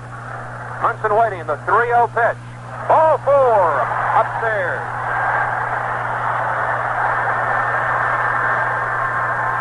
Tension, pressure. So the Yankees have got 3 walks in the 8th inning, 1 from Sutton and 2 from Roxon. And the first walk by Sutton preceded Munson's scoring double. Now try to take advantage of a Mike Garman based on balls here in the 10th. Here's Paul Blair's first at bat tonight, and the Dodgers think he's going to be bunting. I think so, too, even though the one hit he had against the Dodgers in the 66 World Series as an Oriole was a home run. Garman stretches, Blair around the bunt, takes low for a ball, and Garman has missed with 5 straight pitches here in the 10th inning. This is the exact situation in the Dodger 9th with a hang-up there, with Baker getting hung up between the bases when Mota missed, you remember? And it turned the game around. Garman's next pitch to Blair, bunted. Yeager, Grote's got the ball, throws to second, in time, and they get the force out. So Jerry Grote just inserted into the game as the catcher for the Dodgers. Came out in front of the plate to take the bouncing bunt off the bat of Paul Blair and take the strike to Bill Russell, and they got Thurman Munson. 1 out, and now Blair takes station at first base. An excellent play by the ex-Met catcher, always one of the best defensive catchers in the league. He really, I presume this is his last year. He's going to retire. He's got a ranch he wants to retire to. He's had back miseries, but he bounced off that plate. The ball bounced right up into his right hand, and he takes it to second. That was that. Chris Chambliss, a single tonight in 4 at-bats. Garman throws to Garvey, almost threw it away. Blair ducks back in under the tag. The one advantage for the Yankees, Ross, is Randolph is faster than Munson. Now the stretch by Mike Garman coming up. Chambliss waiting. Here's the pitch. Inside for the ball, 1-0. And so is Blair. He's the guy on first base, not as he seemed to. 1 on, 1 out. Bottom of the 10th, a 3-3 tie in Game 1 of the World Series. Big first baseman waiting. Garman again to first base, and Blair back on the bag.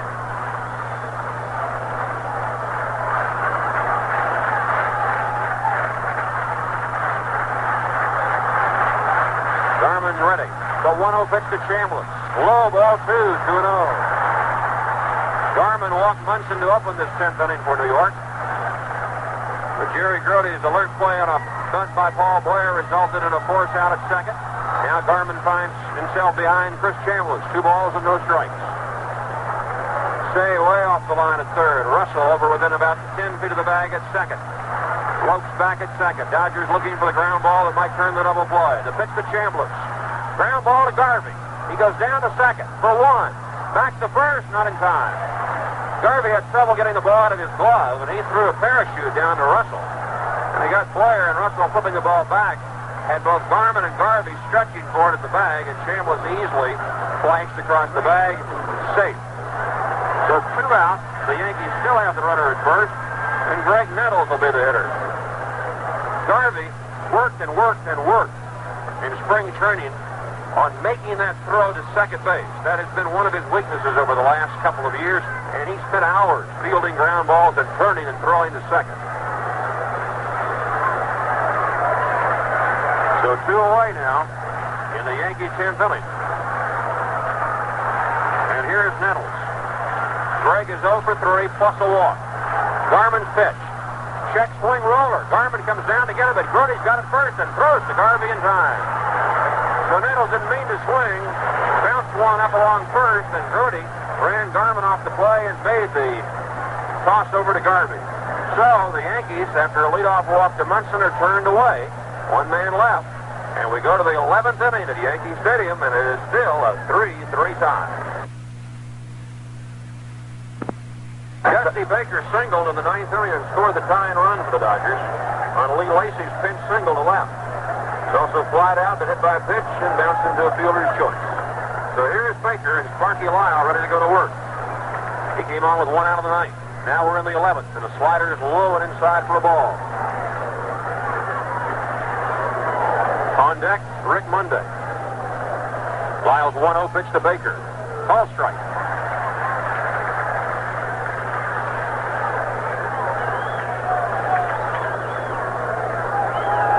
Thrills here in game 1. 1-1 pitch to Baker. Tapped up along third. Tough play for Nettles. Charges. Barehand pickup. Throw. Got him. What a play by Graig Nettles. Do or die. Had no chance to transfer the ball from barehand to glove. And threw on the run to Chambliss.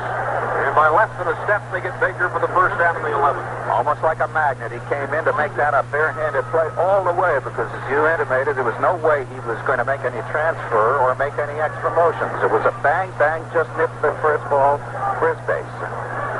He's a great fielder. Rick Monday, who missed 44 games during the season because of back spasms, stands in from the left side to face Sparky Lyle. Fouls one back. Monday this year, for the Dodgers, hit .230. Late in the year, he hit a couple of long home runs. Wound up the year with 15. 2 Dodger starting pitchers, Rick Rhoden and Doug Rao, are throwing in the Dodger bullpen. The Tommy Lasorda going full guns. Rick Monday fouls out of play, back in the third base dugout, and it's 0-2. When the Yankees come up in the bottom of the 11th, they'll have Lou Piniella, Bucky Dent, and we'll see about Sparky Lyle. Nobody throwing in the Yankee bullpen. In case you're wondering, the longest World Series game ever played, 14 innings. I think there have been a couple of those. Monday pops the foul back. Still 0-2.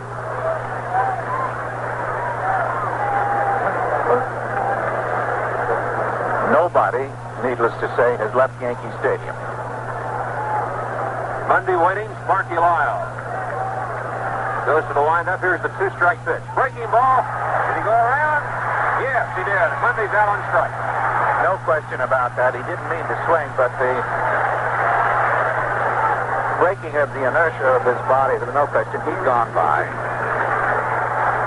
So 2 strikeouts for Sparky Lyle. 8 for the New York staff tonight. Gullett had the first 6. And here's Jerry Grody.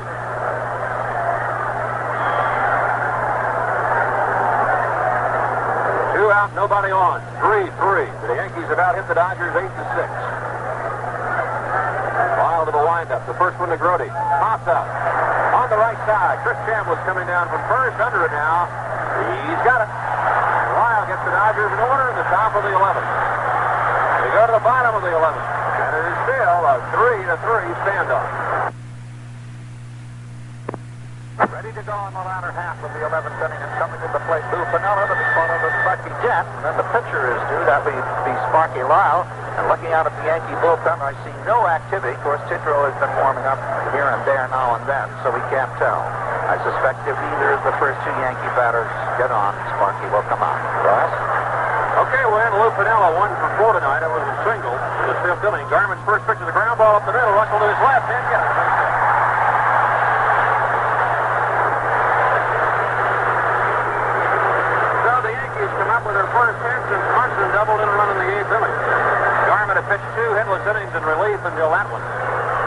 Piniella at first base, 2 for 5 tonight. And carrying the winning run for New York in the bottom of the 11th inning. And Ross, out of the dugout comes manager Lasorda pointing towards the bullpen. He wants the right-hander to get hot. He put out both hands, especially the right-hander. Rick Roden and Doug Rao again are up. And here is Dent. Let's see if they ask Dent to bunt. Cey coming in from third base. Garvey holding Piniella on. Garman's pitch. Bunted. Gordy's got it. He's going to go to second base. Good throw, and they get the force out. So for the second time in as many innings, after the leadoff man got on for the Yankees, the bunt failed. And both times, Gordy hopped down in front of the plate to snare it and fired a Russell against the front man. Lyle's going to bat, Win. Yes, he is, because they were unable to move the man up to second base. Had they done that, I think they would have had a pinch hitter. Although I think we may see Lyle bunt, too. Can't lose, because he certainly is not a hitter. Mickey Rivers would be next. Garman goes to the stretch. Lyle tried to bunt his last time up. Did the same thing this time on the first pitch, as he did on the third pitch in the ninth inning when he popped the bunt back on the screen. So that's strike one to Sparky. Garvey's trying to keep Dent close at first, cut down his lead. Cey coming way on the grass at third. Of course, the Yankee pitchers are not batted all year. Garman's pitch. James bunt in front of the plate, rolling foul off to the right. 0-2. I think you can bet that he's going to try to butt again, 2 strikes or not. Well, like you say, you have nothing to lose. The Yankees' inability to move the runner along in the last opportunity they had like this didn't hurt them because nobody got a base hit. Might have made it a little tenser for Garman. You joined us late tonight. The Dodgers got 2 in the first. Yankees got 1 in the first, 1 in the 6th, and Willie Randolph's homer, 1 in the 8th. Dodgers tied it in the 9th on Lee Lacy's pinch single. Pitch to Lyle. Round a bunt, misses. Strike 3. He's out. Nothing ventured, nothing gained. 2 out now for New York. Sparky Lyle goes back and sits down. Second out on the bottom of the 11th inning. For Mike Garman, that's his 3rd strikeout. He's gotten Sparky twice. Here is Rivers, who is due 0 for 5. See if the Yankees send Dent from first. Stretched by Garman. The pitch to Rivers. Popped up in the shallow left field. Baker's coming in, and he'll have a play. The left fielder's under it, and Baker one-hands it for the final out. And we're going to go at least 1 more. For the second inning in a row, the Yankees put the leadoff man aboard and can't move him. No runs, 1 hit, 1 left. And at the end of 11 innings, at 13 minutes until midnight in New York, Dodgers 3, Yankees 3. Well, Mike Garman's going to come out of the game for the Dodgers, and Vic Davalillo will hit for him, although Sparky Lyle is still on the mound. The Dodgers only have left-handed hitters available on the bench. Johnny Oates, Ed Goodson, and Vic Davalillo. So here's Davalillo. Phillies can tell you, this guy can bunt. Lyle delivers. There's a hopper out towards second. Randolph's got it, throws to first, and got him. Gets down the line pretty well, though, for man. Oh, what is he, 38, 41, depending on the source. Davalillo first ball hitting and retired to lead off the 12th inning. You know, when he was with Cleveland, he pitched in 2 games. He allowed 2 walks and 2 hits, and they got him out of it. 1 away, here's Davey Lopes, who's hitting for his first hit of the game. He walked in the first inning and scored on Bill Russell's triple to left center. But since then, he struck out twice, bounced out, and fly to center. Lyle to wind up the pitch to Lopes, rolling inside for a ball. Lyle came on with 1 out of the 9th inning. He's ready. The left-hander's pitch to Lopes. Misses. Outside ball 2, 2-0. Lopes has hit safely in 20 of his last 23 games. In 283 this year, his best year in the National League at the plate. Pop fly over second. Rivers charging the ball. Might drop. Rivers coming. He's got it 2 away. So Rivers was playing deep with his speed, was able to catch up with it.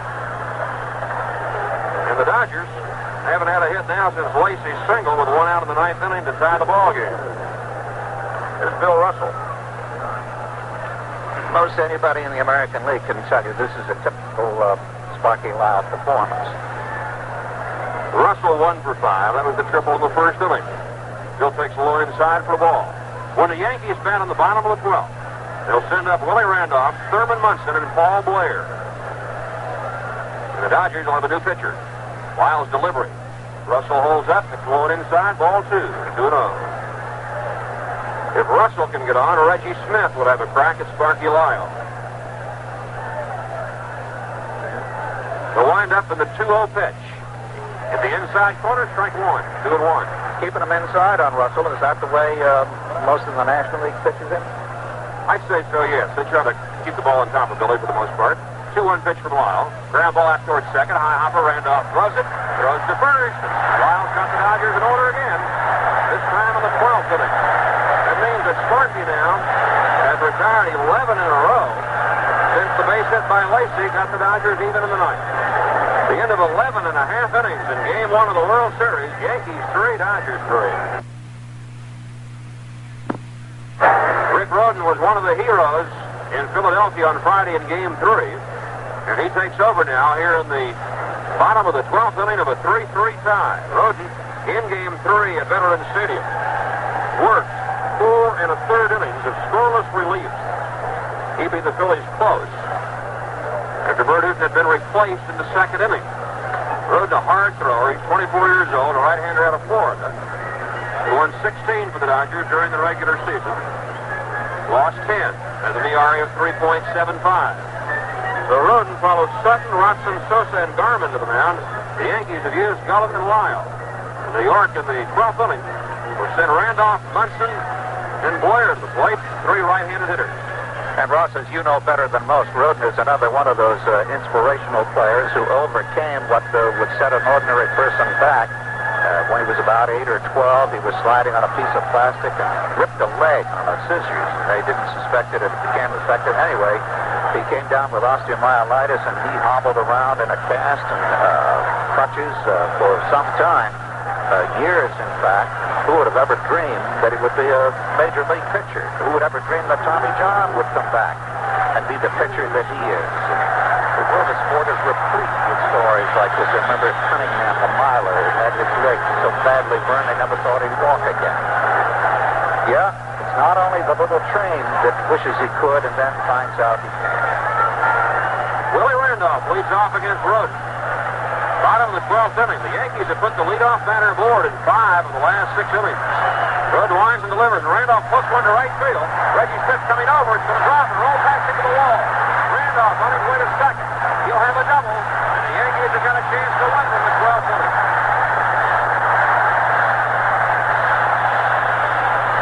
And the big gun for the New York Yankees tonight has been the littlest of them all. Willie Randolph, the second baseman. It was his home run in the 6th inning that put the Yanks back in the ball game, tied it up at that point. And that long belt just this side of 310 feet right down the right field line has put Willie on second, nobody out, and the game in the balance here in the 12th inning. The Yankees now have 10 hits to the Dodgers 6. And Jerry Grote going out to talk to Rick Rhoden. Randolph didn't waste any time. He went after the first pitch. Might have been a slider to the outside portion of the plate. And Willie slapped it into the right field corner. So Randolph has a double and a home run. Munson, who has a double and a single, is coming to the plate. And the question now is, will Billy Martin ask Munson to sacrifice to get that winning run 90 feet from home plate? Munson has also walked tonight, so he's been on base 3 of his 5 plate appearances. The Yankees with a chance to win it at 4 minutes until midnight. And the Dodgers aren't going to waste any time. They're going to put Thurman Munson on. His run doesn't mean a thing. Randolph is carrying the winning run out at second base. And so Munson will be intentionally walked by Rick Rhoden. And the Dodgers will go after Paul Blair. Now the Yankees on the bench have Roy White available, George Zeber, some right-handed hitters, Cliff Johnson, Fran Healy, Mickey Klutz, and Fritz Stanley. There's ball 4, and Munson strolls to first base. If the Yankees would call on a pinch hitter, Ross, I suspect it would be Roy White. He bats either way. That's right. That would figure to be the best move. Now the Dodgers hold a conference. Ron Cey, Jerry Grote, and Rick Rhodes talking it over. What they're discussing undoubtedly is, what do we do in the bunt? Who's going to go get it? A lot of teams bunted on Rick Rhoden this year and in the past couple of years because of what Wynn said. That injury he suffered as a youngster, and he is slow to sometimes get off that mound. Here's Paul Blair, who tried to bunt his teammate Munson over to second base in the 10th inning and hit into a force out. The Dodgers charging from the corner. Blair around the bunt, takes outside for a ball.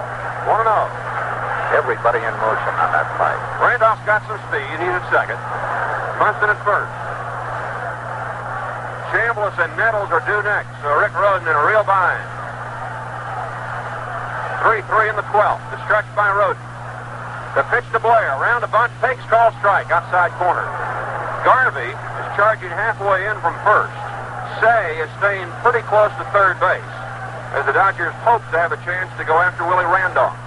Now time out for the moment as Yankee third base coach Dick Hauser wants to talk to Paul Blair. Back tomorrow night for Game 2, and in 2 minutes we can say back later today at Yankee Stadium when Catfish Hunter opposes Bert Hooton. I wouldn't be surprised if Billy had just flashed the signals for Blair to try to poke it through. There's some gaps in that infield with the infielders ready to charge. The count 1-1 to Paul Blair, a right-handed hitter. Rick Rhoden stretches.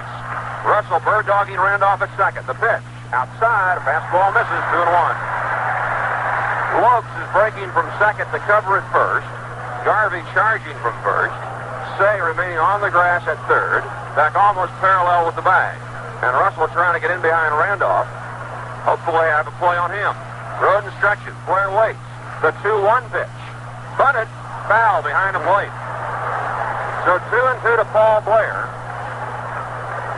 And now let's see if the bunt is still in the works. Difficult pitch to bunt that time, Ross, as you noted. It was net high. And Blair was under the gun to really bunt. Let's pause 5 seconds for station identification. This is the CBS Radio Network. This is WROW, Albany, your World Series station. Back at Yankee Stadium, New York. Nobody out. New York trying to win it in the bottom of the 12th. Randolph at second. Munson at first. Paul Blair waiting. The count 2 balls and 2 strikes. Rick Rhoden to the stretch. The pitch to Blair.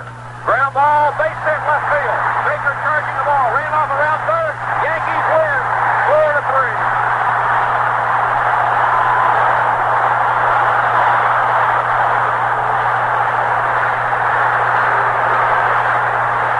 Baker tried to barehand the ball to McGrath and rolled behind him, and Willie Randolph, who had raced around third, was probably going to score anyway.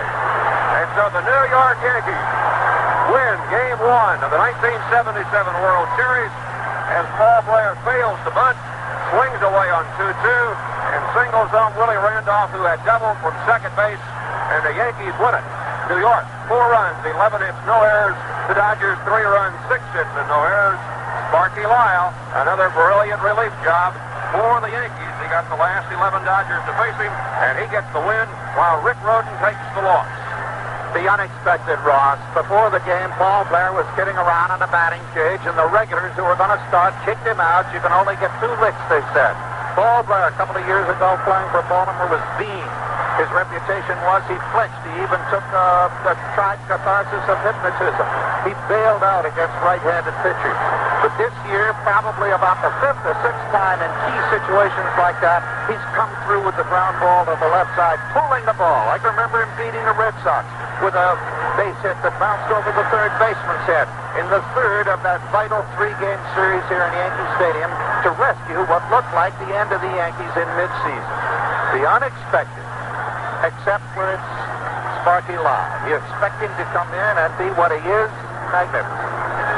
The Dodger-Yankee World Series rivalry resumed tonight after a 14-year absence, and what a first night before a packed house at Yankee Stadium of 56,668. And at 1 minute past midnight in the morning, Paul Blair delivered a single to left with nobody out to win it for New York. We'll continue our wrap-up in just a moment.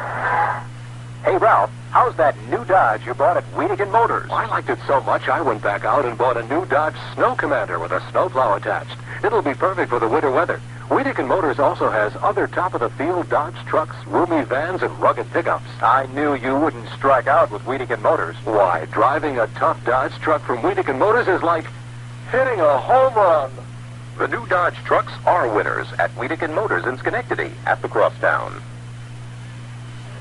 Experts in real estate keep hammering away at it. Improve your home. Improve your home.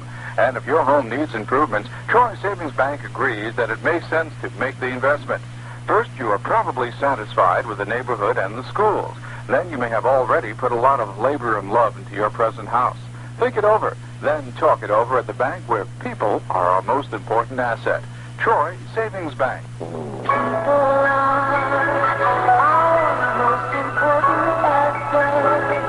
An equal housing lender, member Federal Deposit Insurance Corporation.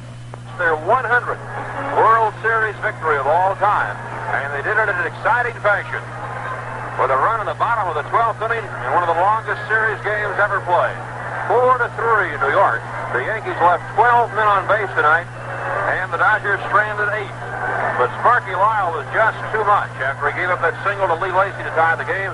The Dodgers couldn't touch him after that over the last, 11 batters. And it was all New York. In fact, the Yankees threatened repeatedly after the 6th inning. They had men on base in every inning except the 9th. And finally, they were able to break through in the 12th when Willie Randolph hit Rick Rhoden's first pitch into the right field corner for a double. Then after an intentional walk to Thurman Munson, Paul Blair failed to bunt twice and then grounded the ball on 2-2 into left field to the right of Bill Russell to win it for New York and set the tone, perhaps, for a very exciting World Series. Well, Ross, no tombstones for the Yankees yet. Although they had to wait till the next to the last day to eke out the season. They had to wait till the last inning of the playoff series to eke out the series. And now they had to do it this way. The unexpected. Well, we discussed during the game all of the particular plays that you'll be able to revive in the memory of baseball fans for many years to come. But perhaps as you look back on it, another thing was at top of the first inning when Don Gullett was able to turn the Dodgers back with only 2 runs and keep them close. Yeah. I don't know. I think the most important thing you can say in terms of hindsight, the Yankees showed up. Well, that they did, and as you pointed out repeatedly tonight, this boisterous Yankee crowd certainly has to share part of the glory for cheering this ball club on. A stripe-torn team throughout the year, dissension-riddled at times, but tonight, in a very tough opening game of the World Series, able to rise to the challenge. Well, they say hate is next to love. Maybe animosity is not far behind, and this is going to be one great World Series. What this has been about, the Yankees defeated the Los Angeles Dodgers by the score of 4-3, and we'll return with our post-game activities in 1 minute. This is Win Elliott, CBS Radio Sports.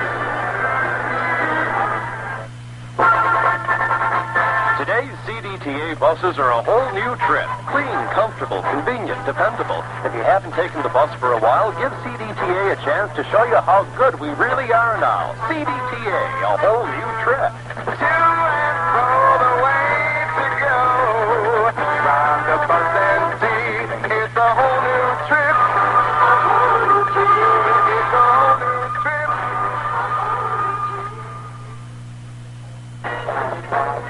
Listen every weekday for the WROW Midday Giveaway. We're giving away a prize each day just for answering our easy musical question of the day. Prizes include appliances, a stereo, and even diamond rings. A perfect Christmas present. Listen for the WROW Midday Giveaway every weekday between 10 and 2. This is WROW Albany, your World Series station. New York Yankee Stadium. This is Ralph Kiner. And it was an exciting ball game, extra innings, and the longest extra inning ball game, 14 innings. This one took 12.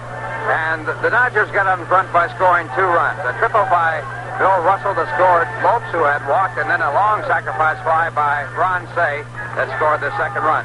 In the bottom of the first, Munson got a single to left field. Jackson followed with a single, and Chambliss drove in a run to make it a 2-1 ball game in favor of the Dodgers. In the top of the 6th, Garvey was thrown out the plate in a fine throw by Mickey Rivers to keep the Dodgers from going further ahead. And then Randolph hit a home run to tie it at 2-2. It stayed that way until the bottom of the 8th inning when Randolph walked and Munson had a 2-base hit for a run batted in, and the Yankees were leading by a score of 3-2. But in the top of the 9th inning, Baker singled, was almost picked off at first base, but got back safely, and then after Yeager walked, Lacey had a run batted in to tie it at 3-3, and then in the 12th inning, the Yankees won it on a double by Willie Randolph, an intentional walk, and a single by Paul Blair. Willie, it was a great game for you, a home run, a double. Congratulations. Thank you very much. We'll be back to talk with Willie Randolph in just one moment. Contact, take it now. If you're cold, to contact. Can your cold medicine fight the congestion, shrink the swollen membranes, help relieve the runny, sneezy, cloggy misery caused by every known cold virus? Are you sure? Contact can. Today's Contact does all that up to 12 hours, all day, all night, no matter what cold virus attacks. That's the wonder of Contact. If you're cold,